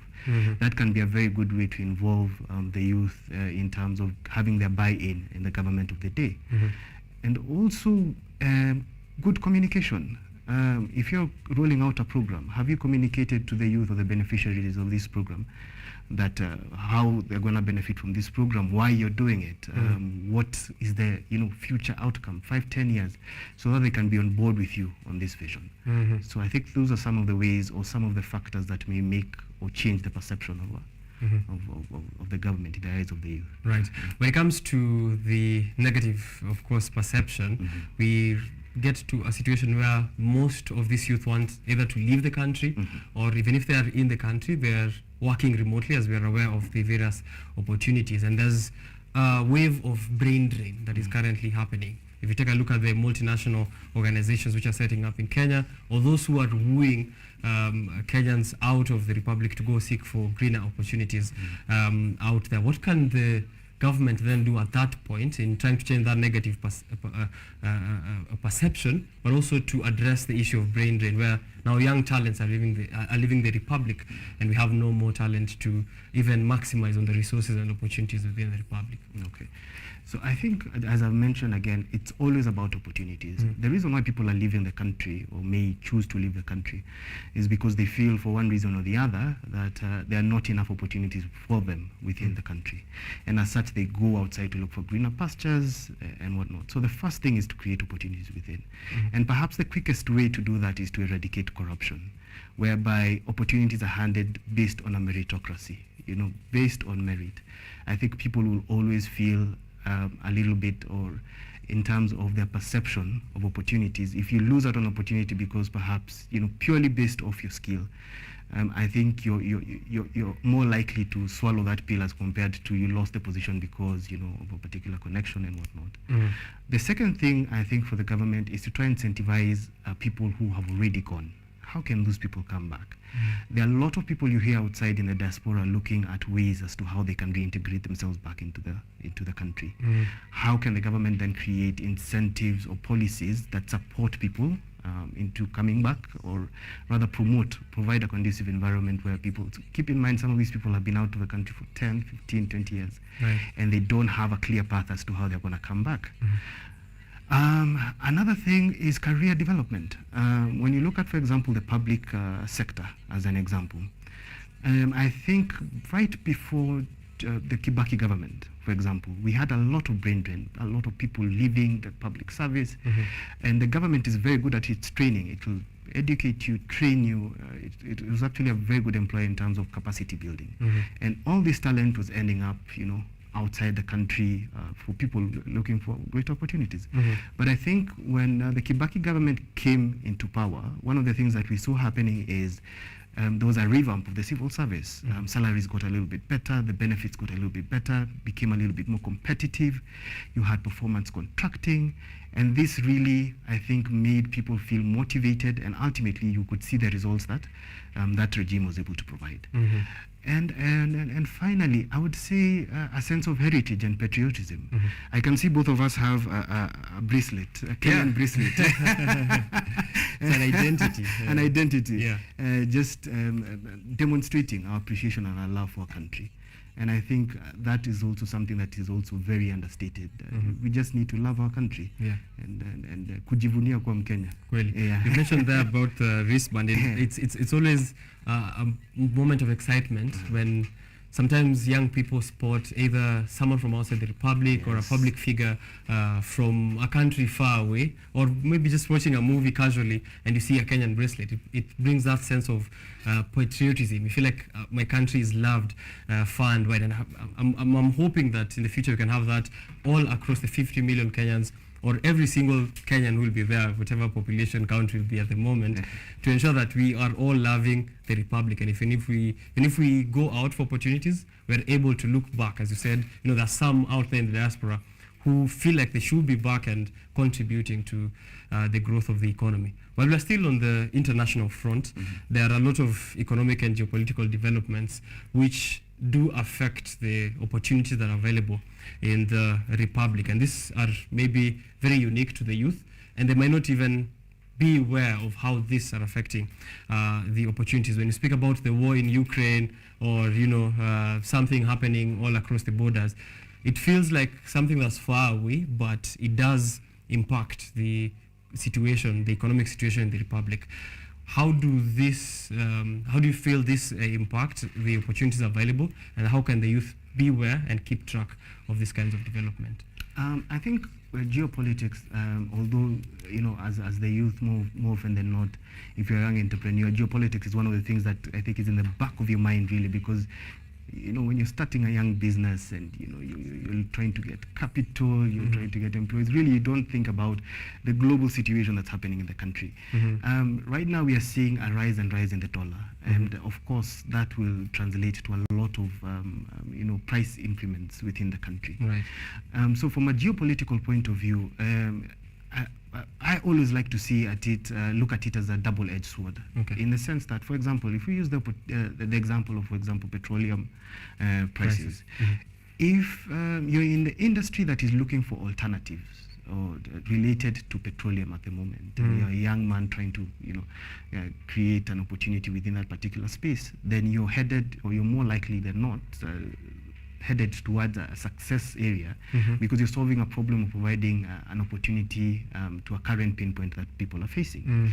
On the flip side, if you're in the petroleum industry or petroleum related products, it could be a challenge for you right now. People selling cars, the demand may not be as high as anymore because the fuel prices are a bit high. People can't really maintain that. So sometimes I think as the youth, it's a bit difficult, or rather we don't consider how the world is so interconnected, to the extent whereby, you know, a rise in a couple of a rise in the barrel, the oil barrel prices will actually translate all the way down to you here as a young business conducting your business.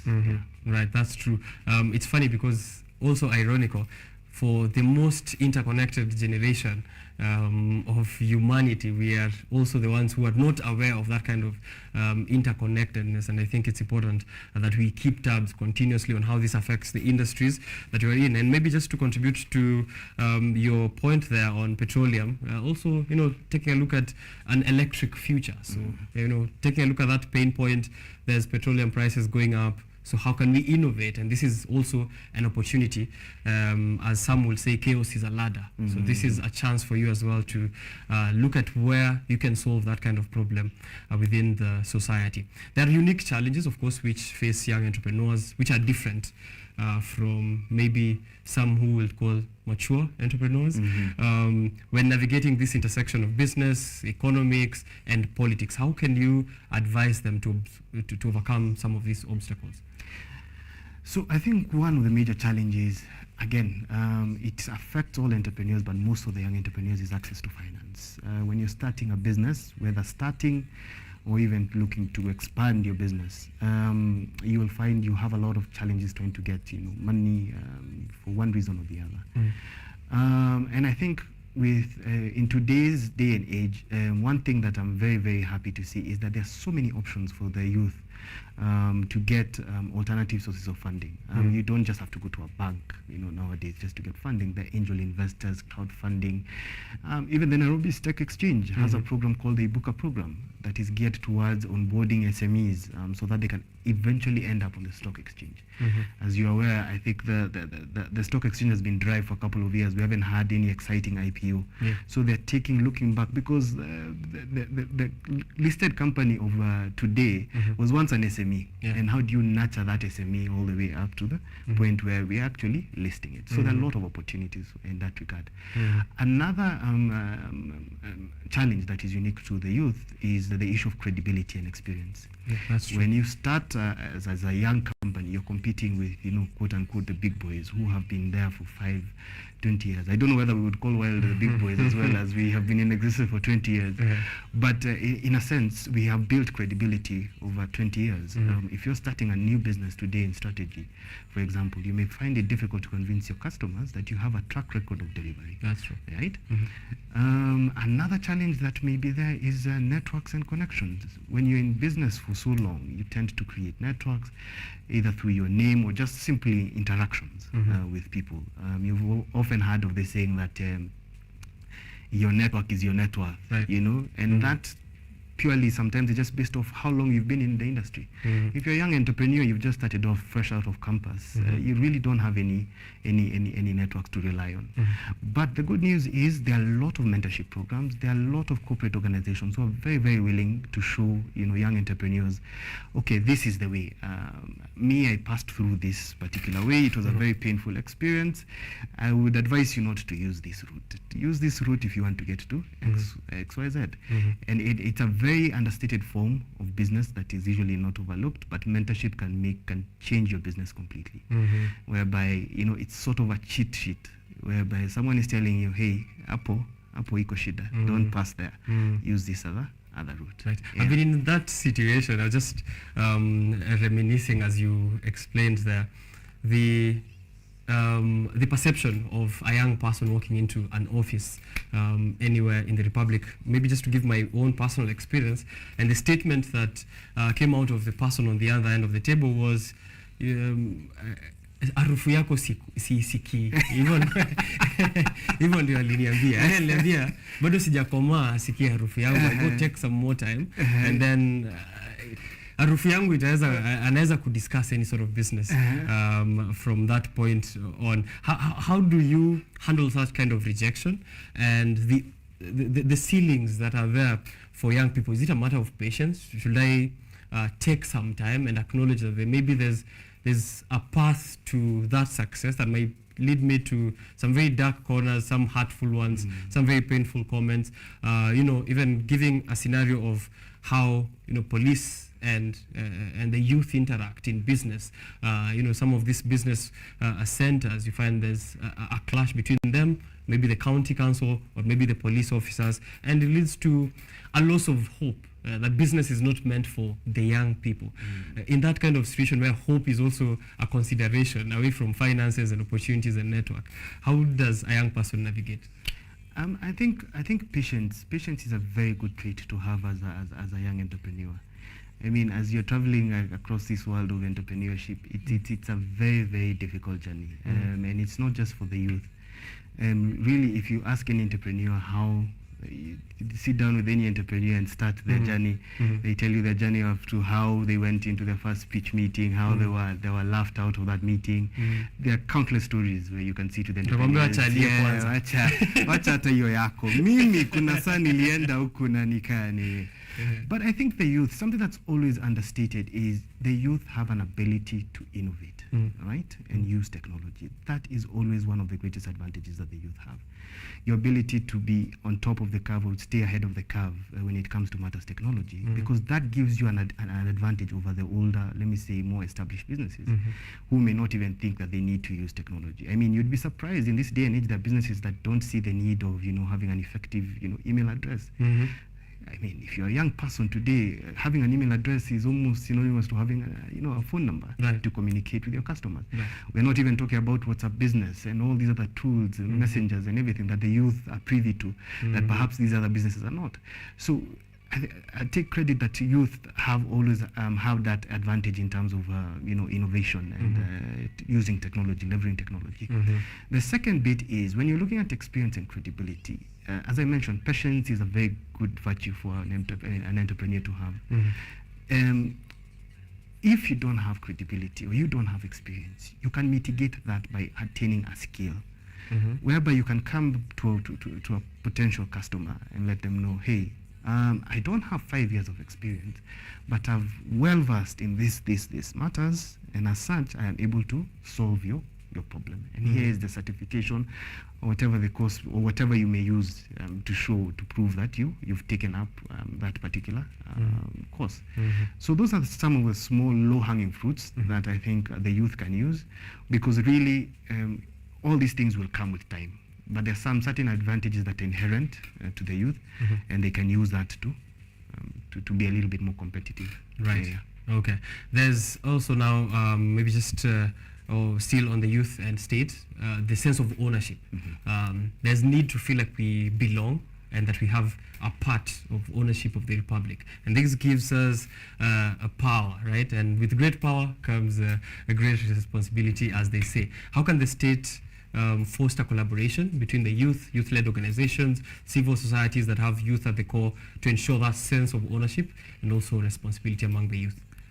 I think for the government to have the youth feel involved, one of the most important things that they can always do is involve them in the decision-making processes, right? What decisions, or invite them to the decision-making table, right? And that includes also resource allocation, policy formulation, so that you're not imposing certain measures to the youth. You're not coming copy-pasting from a particular economy or, boardroom talks. These are actually things that you've engaged the stakeholders, who are the youth, and their solutions, created in consultation with them. So that's one of the greatest things I would say would make the youth feel in touch, or maybe feel like the solutions that have been developed resonate with them. The second thing is the government can, I think, look at ways in which it can run a lot of programs in conjunction with the civil society organizations, community-based organizations. I know, for example, during a recent forum, there was talk of the Hustler Fund now, I think in the second and the third phase, looking at how they're going to work with community-based organizations to disperse this money. And these are ways, because that is the community. How do you reach out to those organizations? Because they will come together with a common purpose, and you are mitigating that challenge of access to finance that we talked about. So those are the ways I think the government can interface with the youth. Through community-based organizations and NGOs. Okay. All right. While we're still at it, are there other maybe opportunities and access to such that maybe we are not aware of. Some crop up 5 years later. Unasikia, oh, kulikuwa na youth fund, by the way. And maybe it's the president coming for a second term and be like, I've done this and this, I provide this for the youth, and we are not even aware of that.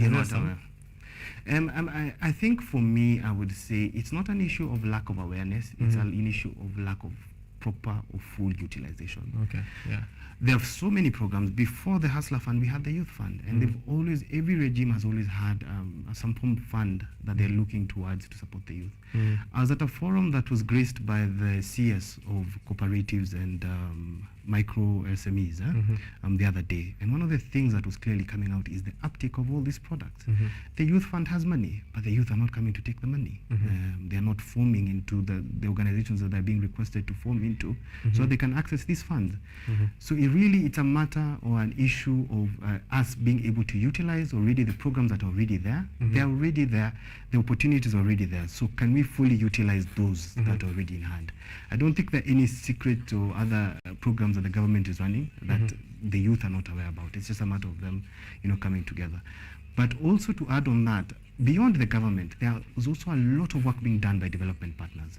As I mentioned before, as an organization as WILD, we work with a lot of development partners, all geared towards the same purpose of supporting the entrepreneur, and specifically the youth. I mentioned we have a program that we're running with Brighter Monday. That's one that I think people can go out and look out for on our website.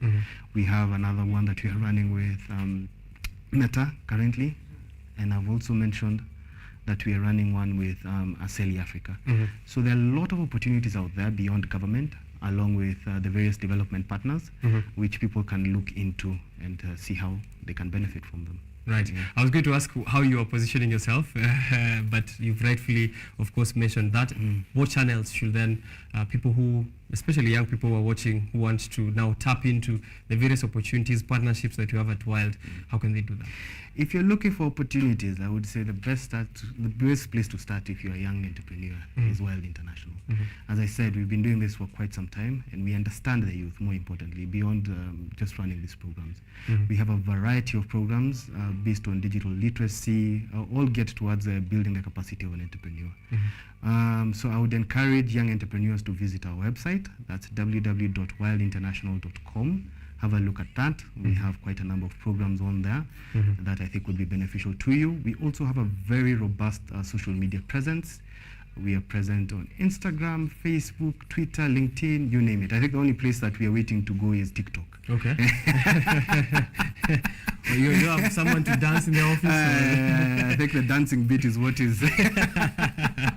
Yes, okay, but I think if you go on there, follow us, we always have great opportunities that we are trying to work with the youth on. Yeah. Okay, you're a marketing expert, and I'm going to shoot a pro bono question to you, something that you will charge for consultation. You've come from a very different era of marketing, which is, a traditional print, radio, and TV.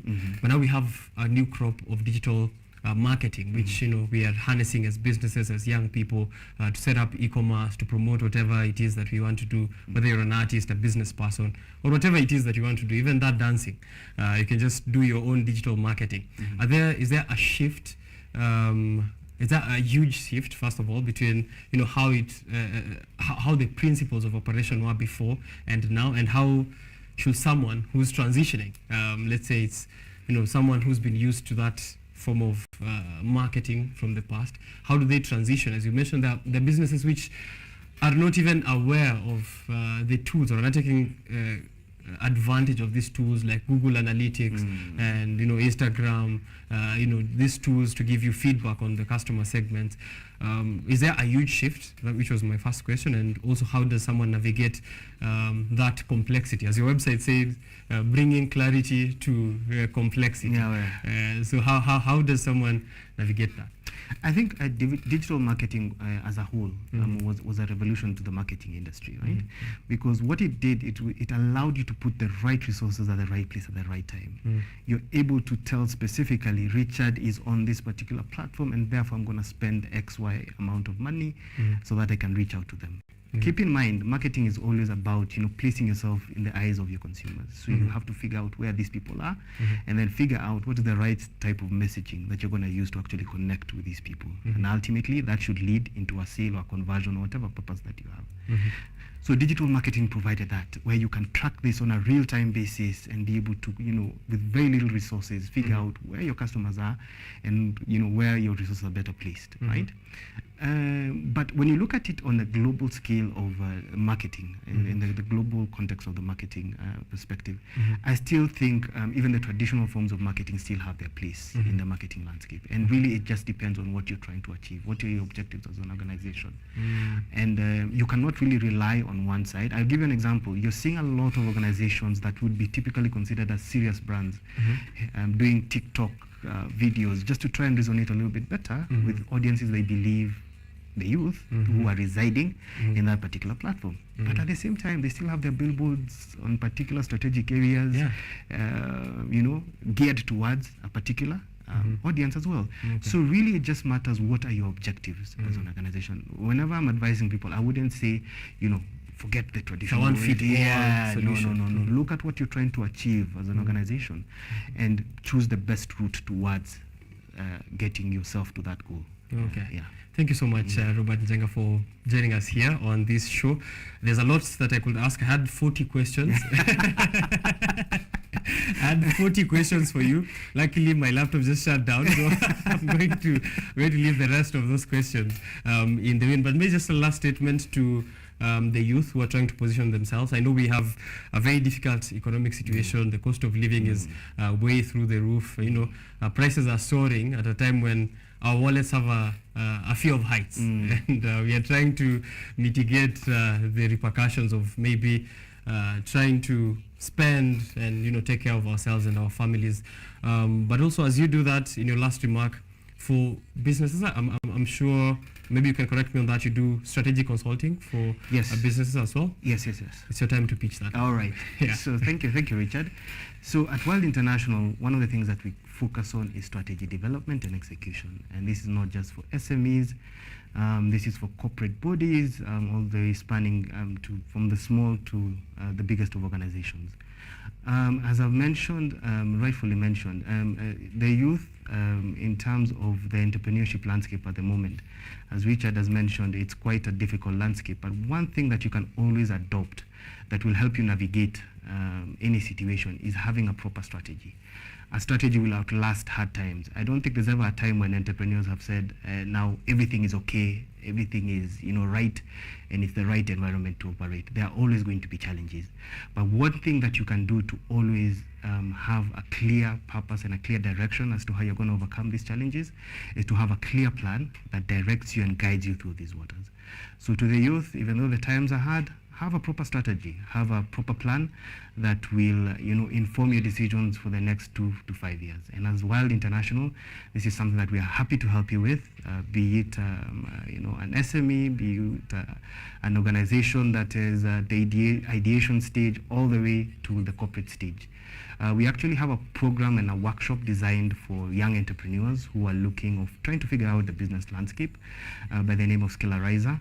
Kindly check out our website, wildinternational.com, to find out more details about that program as well as other programs that we're running. Thank you. Right.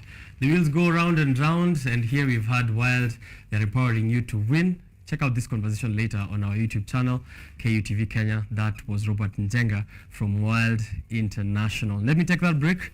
I'll be back with much more of the youth and the state, and focusing mostly on what is happening in the headlines this morning. Grab yourself a copy of The Standard, The Business Daily, The Daily Nation. I'll be right back.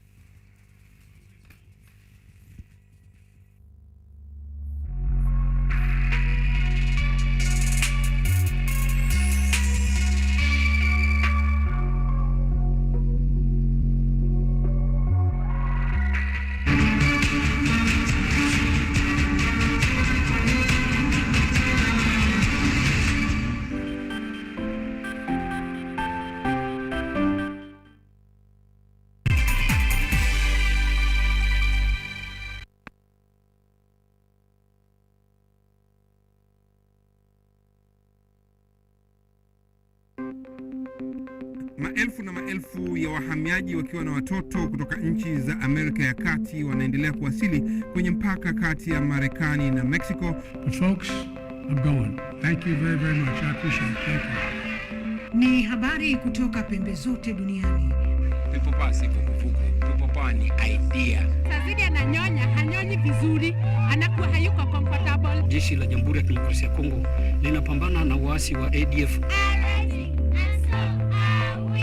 Kwa sasa wanatoa wito kwa mashirika, makampuni na vile vituo vya uchukuzi. Mambo mengi yatakwenda kama yalivyopangwa. Hapa ni kuna mmoja wa viongozi wa chama cha wavuvi katika eneo hili. Zaidi tunajaribu kuwapa chanjo ili ina boost ama inanyanyua kinga ya mwili, ndio inaenda kupelekea kupambana na virusi. Ni duniani leo, Jumatatu mpaka Ijumaa, moja kwa moja kutoka VOA Swahili, Washington DC.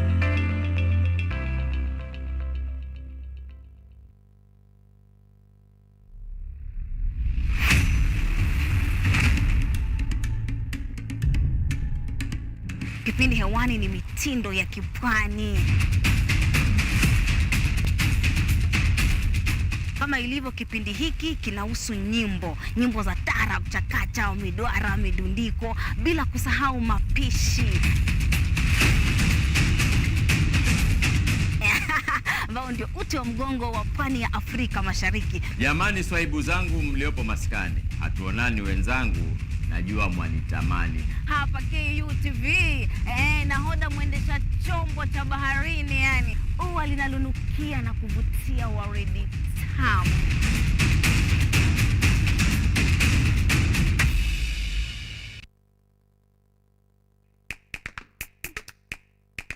Badala ya kutafuta kazi, tunaweza kuanzisha miradi yetu ambayo ingetusaidia kubadilisha maisha ya wazazi wetu. Kwa vijana wenzangu, wengi wale hawana kazi, lakini ikiwa sisi wenyewe tutajiamini, tunaweza kujiajiri wenyewe. Afrika kwa kweli tuna mahitaji ambayo ukiyasuluhisha unaweza kuathiri watu kwenye bara hili bila woga. Watu huwa na uzalishaji zaidi, wanajawa na ujasiri, wanakuwa wabunifu na wanakuwa wenye maarifa. Niliamua kuacha kazi, hata kama sitafanikiwa, nitakuwa nimejaribu, nitakuwa najua haiwezekani. Hakuna kitu cha ajabu hapa. Kila anayepata ufanisi hufanya kazi usiku na mchana. Kitu kitakusukuma na kuwezesha kupata maarifa ambayo hukuwa nayo. Tunajaribu kutengeneza kitu kitakachopita mipaka ya nchi hii. Ikiwa unataka kubadilisha ulimwengu, anza na nyumbani.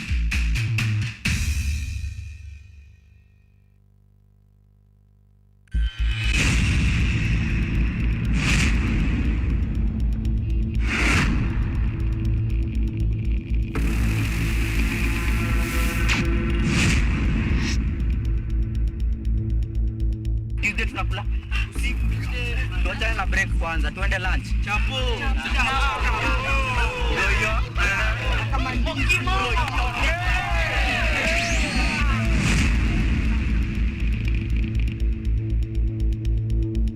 Rasha piga shada kuna giza, zikinai tujinai weke story. Kata maji pia shada liko nasio nikosa msupo si stress. Kama rende kisha basi nipe. Najua ni nini.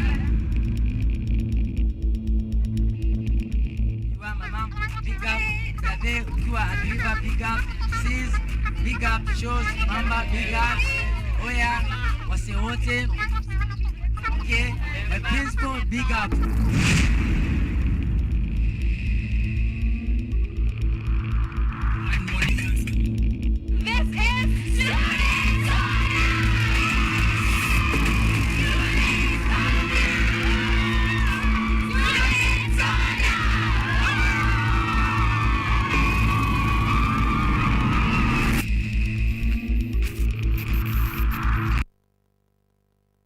Technology,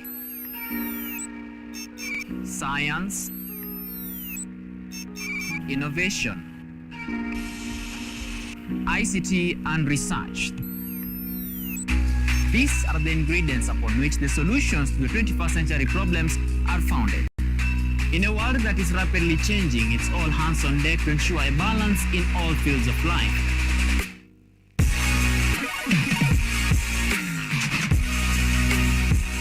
Women women, young and old, are also in the front line, breaking the glass ceiling, becoming thought leaders in the larger tech space.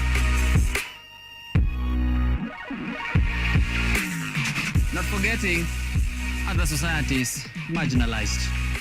And when the tech Avengers come together, we inch closer to a much safer, efficient, and sustainable world. What we view as a norm in today's advanced world was just an idea, and for nostalgic reasons, we trace back the iconic days to bring you the retro tech. On Tech Innovation Show, we encapsulate all the pillars of the fourth industrial revolution, decoded in a language, all for one for all. Every Monday at 8:30 as we push the mantra, keep learning something new each and every day. Only on KUTV, a new experience.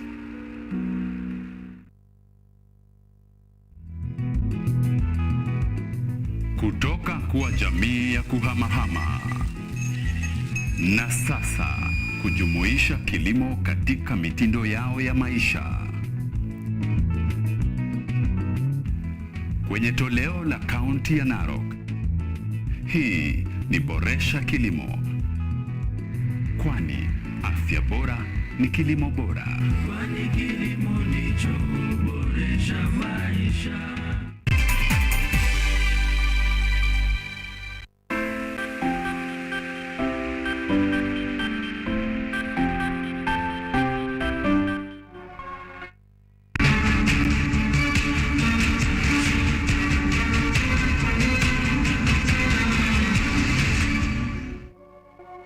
To Biashara Tuesday, thank you for staying here with us. Mary Njenga is tuned in, Francis Maina as well tuned in to the show.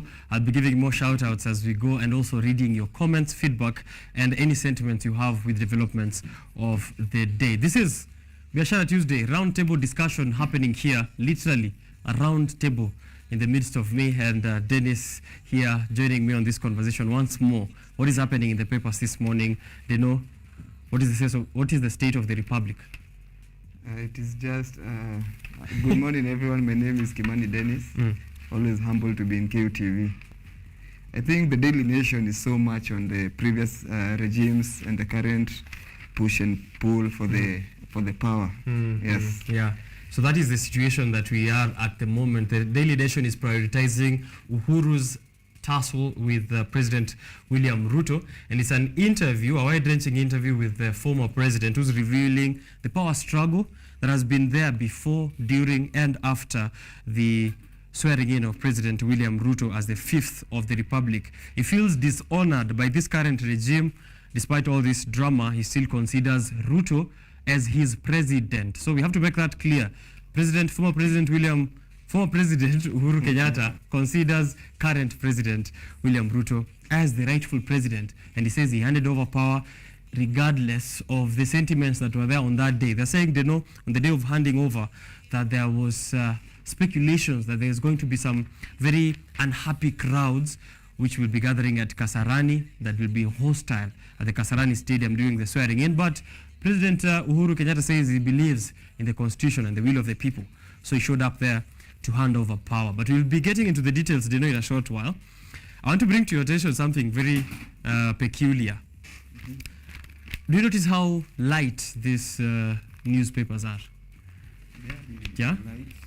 Is it an issue of there's not enough stories in the Republic, as Francis Maina is pointing out, or is it that the economy is not favoring print business as of the moment? I don't want to crucify KUTV, but I think on the same line with Daily Nation, because Daily Nation is one of the newspapers that is really being beat. The government is really against it. So Moses Kuria saying no government should advertise with the Daily Nation, but it's good that you have it on our table, because maybe it's the newspaper that brings what the citizens want to hear. Okay, let's go through the front of the Daily Nation just real quick, and then we get to this discussion. Top left there, Mukumu girls sacks whistleblower cook for leaking school-related information to the media and disobeying instructions. A story that is there on page 10 of the Daily Nation, and we are very aware of that health crisis or health situation that was there at Mukumu girls, which led to the death of a couple of students and staff as well. But now the school is sacking the whistleblower cook who leaked this information to the media, saying there was some of considerations which are not made to ensure that the health of these students was taken care of in serving them food. Kenya loses millions in crypto scams. Page 12. Feels like deja vu, they know. Crypto scams, yeah. Kenyans are losing millions in crypto scams. A story you can get there in page 12. It's up to 40 years in jail for Baby Sagini's attackers, that kid, very young child from Kisii, who had his eyes gouged and also subjected to very serious torture that almost led to his death there. Up to 40 years that you can read in page 8 of the Daily Nation. The top story, Uhuru, my problem with Ruto, a wide-ranging interview of former President Uhuru Kenyatta, who's been in the media since last week. A tussle between him and the current regime, who are accusing him of sponsoring the current anti-government protests, which are led by the Azimio coalition party, of which he is a co-principal. Majority feel the country is on the wrong track. A poll by Infotrack shows where most are believing this country is headed in the wrong direction, with only 15% expressing optimism that it is on the right track. According to the latest survey, Nyanza, Western Coastal Region are exhibiting the lowest confidence in the country's direction, while more than half of the population in Central, Northeastern, and the Rift Valley region believe the country is headed in the right direction. They know we are in the central region of this republic. Do you feel like the country is headed in the right direction? Because it says that half of us who are here in the Rift Valley region and also in the central region feel like we are headed in the right direction. What's your feel now? I wouldn't say on a political side, but I would say for what it is. Kenyans, what they wanted is to see food on the table. And so all this politics and drama that has been happening, it was uncalled for. So as long as people are hungry, the country is moving in the wrong direction. Right. Yes. Okay. So that is my take. My personal comment is that the country is not moving in the right direction. Who do you blame? Here they say that 75% of Kenyans are blaming the president for Kenya's poor performance, and then some are pointing fingers towards the executive. There are some who don't even know who to point fingers to, but then there's that small percentage. I had seen it was 9%, but I believe I'll get the correct figure here on page 7 of the Daily Nation. There's a small percentage which is saying that the citizens are responsible. They know. Before we get into the politics of the day, there's something called aiding and abetting. We are very, we're used to saying, our leaders are a cause of the problems that we have. They are a reflection of the society. But when you take a look at the forums that these leaders avail themselves at, the kind of words that they say, you've pointed out C.S. Moses Kuria there, saying sometimes that we'll get you in a position of say, what the XYZ, some very scathing remarks made by these leaders. But what do you see on the other end, is, citizens cheering on. There are claps, there are people excited at these comments. Even today, if one government official came out in public and, said something about the police and, said they're in a good, they're handling this situation in a good way, you'll find people clapping within the crowd. Are we also to blame for the direction the country is headed? For me, Richard, what I believe is power belongs to the people. I think Kenyan citizen and the voter is the one to be blamed for everything that is happening in the country. Why? Because they had a choice. One was a sitting deputy president, another was a opposition leader. A sitting president has been given back-to-back power. If anything went wrong in the Uhuru regime, it was to blame for two people. Because William Ruto was not chased out of the government. He was still in the government. So if the fuel was going up, the only thing he could have done is to go in the boardrooms and support Uhuru Kenyatta to bring down the prices of fuel, not to going on top of V8s and large machines that are full tank, fueled by the government, telling people that fuel is not, it's high.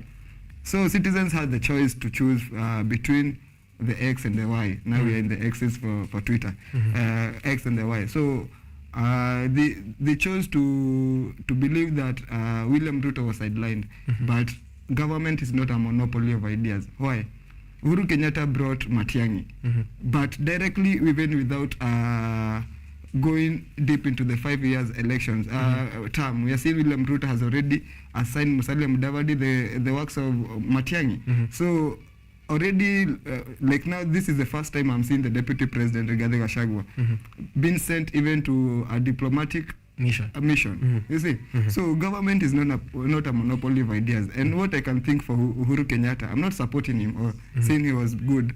What I'm saying is that he thought that this government cannot work because of me and William Ruto alone. We have to include others. And we can see it even with the William Ruto government. So the Kenyan voter was the problem, because they chose to forget themselves. They chose not to look for leaders all over. We have a lot of leaders who are not even politicians, they're economists, because economics and politics go hand in hand. You cannot have good economics and good politics. That is when you have good economics and good politics, that is when a country is moving. But if the economics is good and the politics is not willing, we have a country like we are having now, a lot of politicians. And when you go to campaigns, because I was really involved in a lot of campaigns in the last election, Kenyan voter wants that politician mwenye atakutukana, mwenye hajali, mwenye what do we call it, the ground, anasemaga ule mtu ni bazu. Unaget? Ile wa kuongea ile mambo ambayo wengine hawezi sema. Ule wa kuongea mbaya. You see, we don't want to like put our leaders on the scale. Huyu atafanya nini? You see, like Moses Kuria, we saw him, he was even 2 months into election. We are seeing trade representative from America. They don't want to talk to him. Why? Arrogance. You see, and this is the place where Kenyan citizen and the voter, I'm blaming them. For the next election, 2027, make your mind. Right. Yeah. Deno, I would like to maybe differ with opinion there for a minute, and that is on election cycles, right? Yeah. I feel like we do not necessarily need to wait for every election cycle to fix the state of the republic or the state of the nation.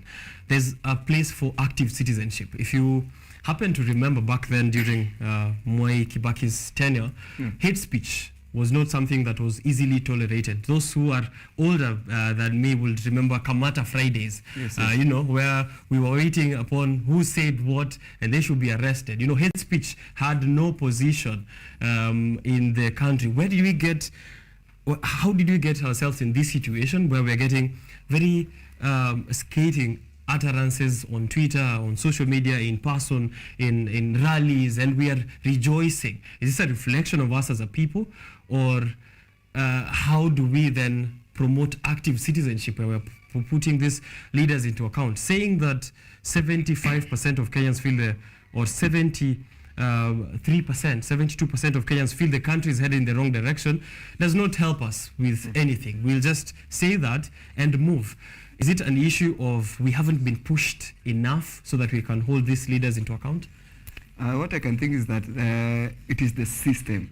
You see, the Kenya Kwanza government is having majority. It is the executive. It is having majority in the parliament, and it is in some way it has brought the judiciary to its side.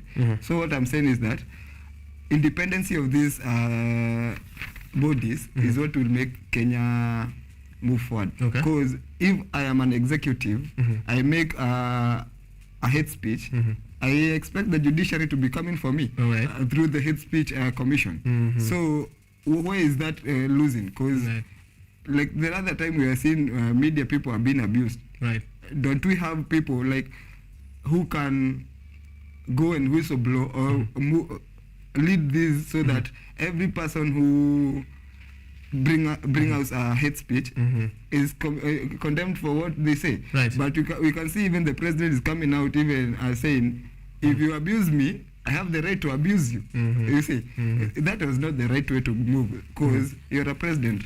Please stand to what you know. Don't even if you're supporting this person because at least they have been abused and they want to throw it back. Don't go say it on the media. What I'm reading there from you is we have an issue between structure and function. Yes, we have yes. structures in place for this system that you're mentioning. We have the judiciary, we have the executive, we have the legislature, but the kind of function or even putting the other into account is not happening. We see statements from the judiciary last week, as you've mentioned, their media being chased away from Milimani Law Courts, listening in on that Babu Owino hearing. And most of what we get is we condemn with very serious, a very serious tone. We condemn this, we condemn that, but there's nothing that is done to an extent of following up or trying to put these people into account. So that kind of structure and function is missing. If you take a look at last week and the developments the past 3 weeks in police brutality, there's freedom of expression in one side. Yes. There's these protesters who have been given opportunity by Article 37 of the Constitution to picket, demonstrate peacefully. Yes. But then, the police are also decrying the destruction of property and also, other loss of life through these violent protesters. They know how do we balance the Constitution at this point. It is offering freedom of speech, freedom of expression, association, assembly, but also protection of lives on this other end. The United Nations has responded to this police brutality, and it's contributing to how we are heading the wrong direction. How do we balance? The Constitution is putting us in a very difficult situation. I think for me, we have really, really praised this power, that the person in power is more powerful than the Constitution. That's why 75% of Kenyans are blaming just the president. Yes, because we have put that power a lot to the one person that is elected. But for a democratic country, I think the Constitution is the baseline for everyone. Like we are saying, even yesterday we heard Musalim David said, there is no one who is above the law. So how comes some people are above the law? Right. You see, you don't have to wait for a president to come out of office so that you can prosecute him. What have you been doing all that time? You see. So I think what Kenyans can do is that we are having a constitution that we don't want to follow. Okay. And to bring, is it an issue of us not reading the Constitution or not understanding its application? What I can say about, and we had this discussion the last time I was here, what is ailing our constitution, it is not that it is bad. It isn't. What is the problem is that we don't know what is enough public participation. You see, the constitution envisaged for a public participation. It says for any project, for anything to happen, you have to have public participation, but it does not say how much is enough public participation. Okay. You see, like for NEMA, NEMA is the commission that sets the EIA, the impacts, environmental impacts for any project. So when you're coming up with a project, NEMA will give you a form to fill. Have you done this? Have you done this? And tick, it's going ticking, and then you present the paper to NEMA and see, okay, this project has met all the environmental matters that is supposed requirements. You see, but for public participation, no one will ever tell you this is enough public participation. Okay. Yes. All right. When we're still speaking of public participation, 78% of Kenyans in that InfoTrack survey are saying that the Finance Act should be repealed. Only 22% are up for the Finance Act, moving forward. At the moment, if you're not aware, the Finance Act has been suspended by the High Court pending a deliberation by the Supreme Court. We'll be following up on that, which is also part of those problems as we head to the next story here on the Daily Nation. Uhuru, my problem with Ruto. This is stemming from way before when they were trying to transition to this current regime when Uhuru was president and William Ruto was deputy president. Is this personal? Before we get into the details, is this personal or is it political? This is very, very much personal, and it is a fight for the age mates. Okay. This is nothing to do with Kenya. These people now are trying to show us that we are fighting for superiority. We don't want to think about the common mwananchi because we are hungry. Why are we fighting for Uhuru Kenyatta? If the coffers were empty, you could have whistleblowed at that time. You cannot tell us 16 million is nowhere to be seen 1 year after the person has gone. You're not really helping Kenyans. You're in that office, whistleblow and tell us when that thing is happening. So this thing that they are showing us it's not a war for the citizens, it's their own war. Right. As we take a step back as citizens, this is what is happening between Uhuru Kenyatta and President William Ruto. Last week, there were a few unnamed individuals at his son's residence, his former home in Karen, who are saying that, there's possession of illegal firearms, which are amounting to 23 of them. President Uhuru Kenyatta has come out to say they have legally acquired 6 firearms between these two sons, and his daughter, Ngida Kenyatta, does not have any of these firearms. There are also a myriad of issues that he is concerned about and that he addressed. One, that he is not funding Azimio La Umoja Coalition's anti-government protest. Does it matter, if he's funding the anti-government protests or not? In a balanced democracy, we have the ruling party and the opposition party. So, and I think in the constitution, everyone has the right to be affiliated to any political party. But you see, the people at the power now, they feel that Uhuru Kenyatta is an enemy to their government. Why? Because they feel like they were sidelined or thrown away from the party in the previous regime. So I think there's a little bit of revenge that we are seeing here, and that's why we can see what they were like. I was reading somewhere the same thing that happened to Wanjigi, going to Chaka Ranch in Westlands, Parklands, looking for firearms. Is the same thing that is happening to Uhuru Kenyatta now, because power has changed.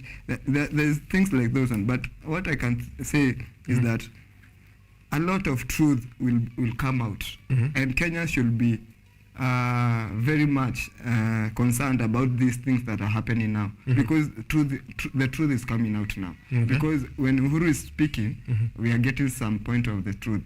Like now, you can read at the bottom of the new Daily Nation. Right, 2017. 2017. After the general election, Dr. Ruto wanted us to go after Mr. Odinga and his opposition, click, ruthlessly, but I refused, says the former president. You see, we are seeing there were people who wanted to go and minimize the opposition at that time. But you see, now that was the time Uhuru Kenyatta was the president. When you're the president, you're the leader of your house. So even if I bring you something, Richard, like you're the host of this show, I bring you, I tell you this camera is not okay, or these gazettes, you could have brought another newspaper. The newspaper, you see. I'm trying to come and control your house. You see. Yeah. This is what William Ruto has done. But what I can think for is that the previous government was more important to Uhuru Kenyatta than it was to William Ruto. Because he would stand again. But William Ruto, this government is more important to him than Uhuru Kenyatta, because he's the king. You see. All right. So it was a must to sell logic and to buy what you think was right. Right. Yes. I have 2 more things to take a look at before we move away from these stories, and it's on empty coffers at the Treasury. We are aware that the Kenya Kwanza government came in, and their first issue was they found the coffers empty. Wallet haina pesa, hakuna kitu, dilapidated economy. It will take us time to make a turnaround. And President Uhuru Kenyatta did respond to that, saying that government revenue comes in and goes out immediately. There is no store for money at the exchequer. Kenya does not have a sovereign fund. We, like many countries around the world, operate hand to mouth. Just like its citizens, the country is operating hand to mouth. And this is coming from a former president who's been in tenure for 10 years total, that is provided by the constitution. And as well, during his tenure, he did mention that we are losing 2 billion Kenyan shillings on a daily basis. When such statements are coming out of someone who's been in power, who's been at the helm of leadership, saying, one, there's 2 billion bob, which is being lost every single day. And also, secondly, we are living hand to mouth. In what world will I listen to the government and its economic policies, and how do I make sense of such statements, Dino? Richard, thank you for that. I want to connect this with this one. The Business Daily. Business Daily. Right. We still have a same case on that, on the exchequers. Kidero Sonko regimes hid shillings 18 billion own source tax revenue reveals, you see. So the same thing that is happening at the national government is happening at the county government. I don't know if it is the system that is rotten, or there are some people who are superior to the others, or there's a mixed match. because money is just disappearing from nowhere. What I can say is that I think there's a lot of bureaucracy or a lot of people handling this money, because I am sure in this studio we are like 5 people. If I give you 1,000 shillings, that is changed. It is not in Ajashikana. If I give you 1,000 shillings, you're supposed to pass it till to the end. Are you sure it will reach there as 1,000 shillings? And I mean, nimekupelea tao. When you reach to KU, give this person. When you reach to this person, give it. Are you sure it will reach 1,000 shillings? So for my thinking is that I think there's in between the president and the mwananchi, between here there's a lot of people, and some money disappears from that side. Right. Yes. Responsibility and accountability. Now let's speak about that. Who do we hold accountable? Azimio la Umoja is calling off protest from tomorrow. They have not been given priority on the Business Daily, the Daily Nation. I don't know if you have the standard out there. You can tell us if there's priority on that. But it's been cancelled, yeah. So yes. We had a sense. We had a sense that this was about mwananchi. So if it is about mwananchi, we should see independently organized protests in the streets. But between me and you and every citizen who is watching us, we know that's not true. Whether there are demonstrations which are called today, whether there's server needs to be opened, whether the high cost of living is the priority of these demos which are being called by the opposition, we know that they know what exactly is ailing the Republic. Yes. They know why the price of unga is up. They know why the price of fuel up. We don't need to be out in the streets on a daily to ensure that they are aware of our problems. These are people who are accountable, people who are budgeting for us. So they are aware of this kind of situation. Who do we hold responsible and accountable when the former president says 2 billion is being lost every single day, but nothing happens? When police brutality is meted on innocent protesters, but nothing happens. Who do we must get to a point where we demand what is right for us. And how do we do that? I think for accountability, the responsibility is for maybe the president to bring their finance bill to parliament. But for the accountability, I think we have to hold the parliament accountable, because we all know everything will pass through parliament. Now we are seeing in pictures, they are laughing at Raila Odinga. What's next for Raila Odinga? He has lost in parliament, he has lost in election, he has lost in the judiciary. What next for him? So I think for myself, I want to hold the parliamentarians a little bit accountable for a lot more. I will say a lot more. Yes, for the high food prices, because these food prices are set in parliament. They all know what is happening in the food prices. So we elected people who are not really citizen-based. These were people, and that's the problem we started with, the voter. The voter wants to bring in the richest person as the MP in that area. Hey, ule jamaa amekuwa na pesa siku hizi, and they leave out the best. I was there in the nomination, the party nominations. There was that thing that they were calling consensus. Consensus was like, huyu jamaa has a lot of money. This person alikuwa a previous MP who has already failed. So I think the voter from now, let us take people to parliament, not because of their richness, not because of they were previous MCAs they have done, but through the manifesto or what they have done for the local for the local people. Because you don't rise to be a leader from nowhere. You see, you must have done something. Maybe you started as a head boy in your primary school.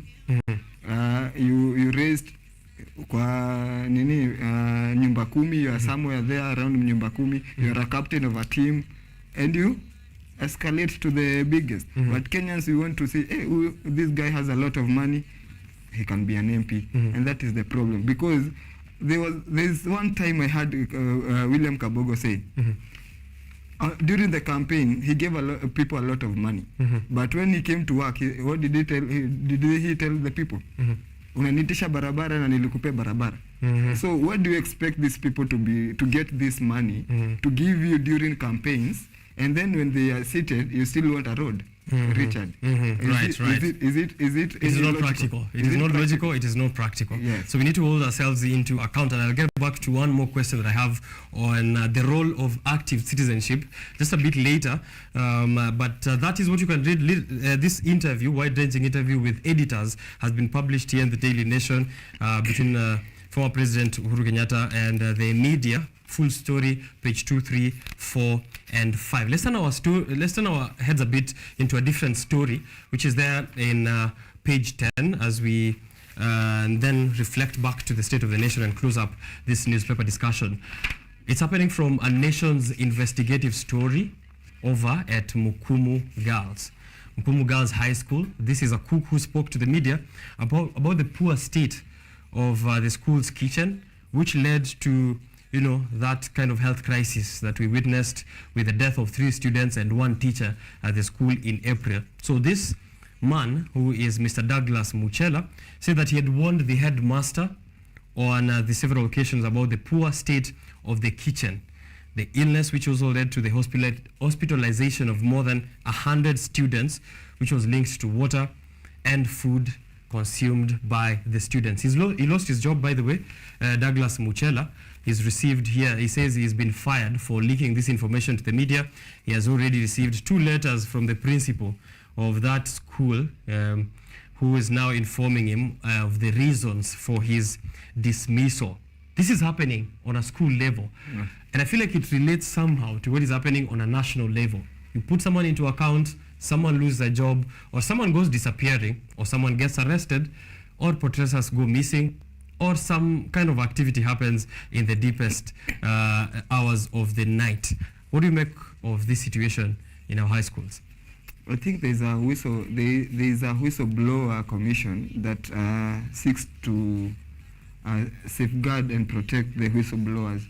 They should come out for this case because this person really helped a lot of. For instance, in our high school, we were 1,300 students. You see.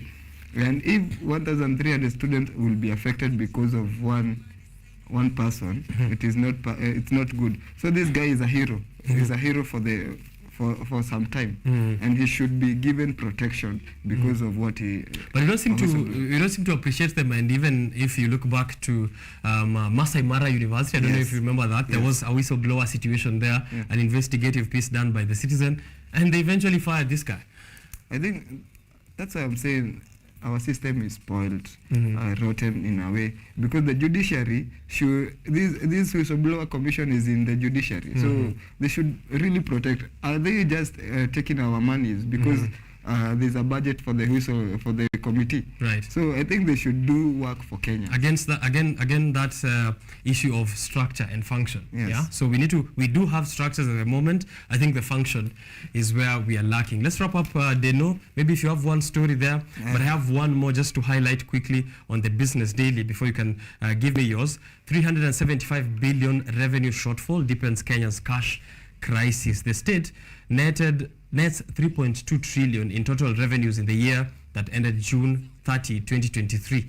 Ordinary tax revenue was below target by 101 billion. I know if you have this situation in the next financial year, the government will point fingers towards the Finance Act, which has not been implemented, and they'll say, we were not able to correct the required revenue, and we'll find some loophole in how this money will be lost, such as Kidero Sonko regimes, which have hid 18 billion on their own source tax revenues. So 18 billion lost against 375 billion which wasn't collected. So if you subtract here and you get a few more individuals, I think we'll get this revenue up, right? Yeah, sure. Yeah, so let's address structure, governance, and function. Anything that you have there over, Deno? I want to finish up with the county news because we have 47 counties.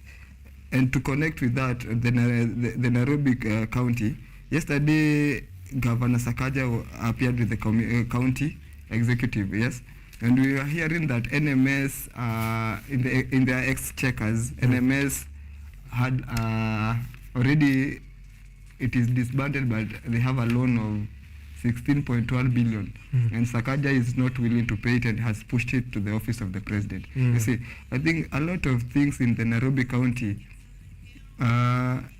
it is a confused thing because the national government is on this side, the county government is on this side, NMS is at the center.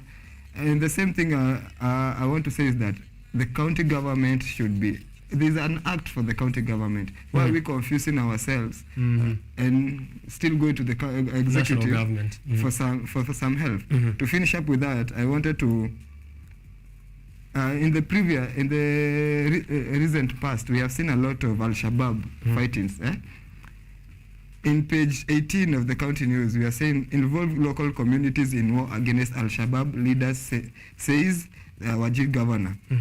I want to remember, there's someone who told me how Michuki managed to finish up the Mungiki. He did not use force. If you use force, you'll never finish a community. What you have to do is to engage the local communities. So you go talk to them. What is the problem that is making you fight each other? Like today, the CS for interior is around Keyo and Samburuko.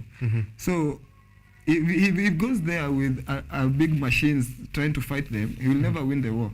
But if he sits down the community members, he might find important information that they have, because most of these people, they don't just fight. They don't just go steal kettles. There's a reason that is making them to go and raid other families and communities. So my call is that let the government use the local, involve citizens a bit more. Yes, so that they can get the real issues. Thank you very much, Deno, for that final remark. And if you had missed any of these stories, get yourself a copy. The Business Daily, the Daily Nation, all these are still retailing at 60 shillings, even if there's not much weight in them. I guess there's not many stories coming out of our world with this high cost of living. But Deno, now let's close it up with the quote at the end of the Business Daily from you, and then I can wrap it up. Last word. Okay. Can I say something before we finish? Sure.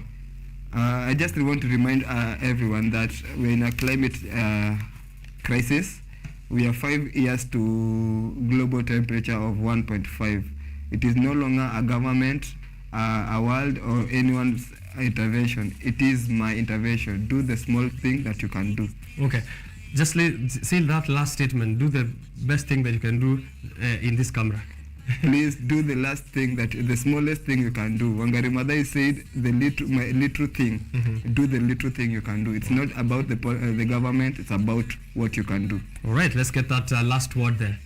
Where there is no hope, it is incumbent on us to invent in it. Let's get it again.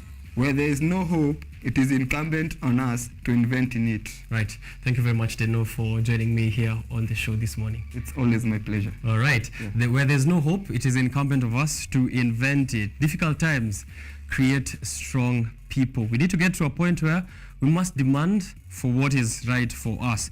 All these politicians keep bickering and pumping anger into the masses. The wheel goes round and round, and I think we are at the center of all the repercussions that will come out of the political showmanship that we are witnessing in the Republic. We are actually financing people's lifestyles. We are financing people's businesses. We are financing people's children to go school abroad. We are financing people's healthcare while we enjoy none of it. So think about it. We must see, accept, and understand the situation that we are in as a republic so that we can get to move forward. My name is Richard OKENYE. Thank you very much for joining us here on this show, Biashara Tuesday, coming to you from KUTV Rise Today. Meet me again next week on the show when we get to discuss business, politics, youth, and governance. If you didn't learn anything today, and if you didn't make any money today, remember, there's always tomorrow. I'll see you around.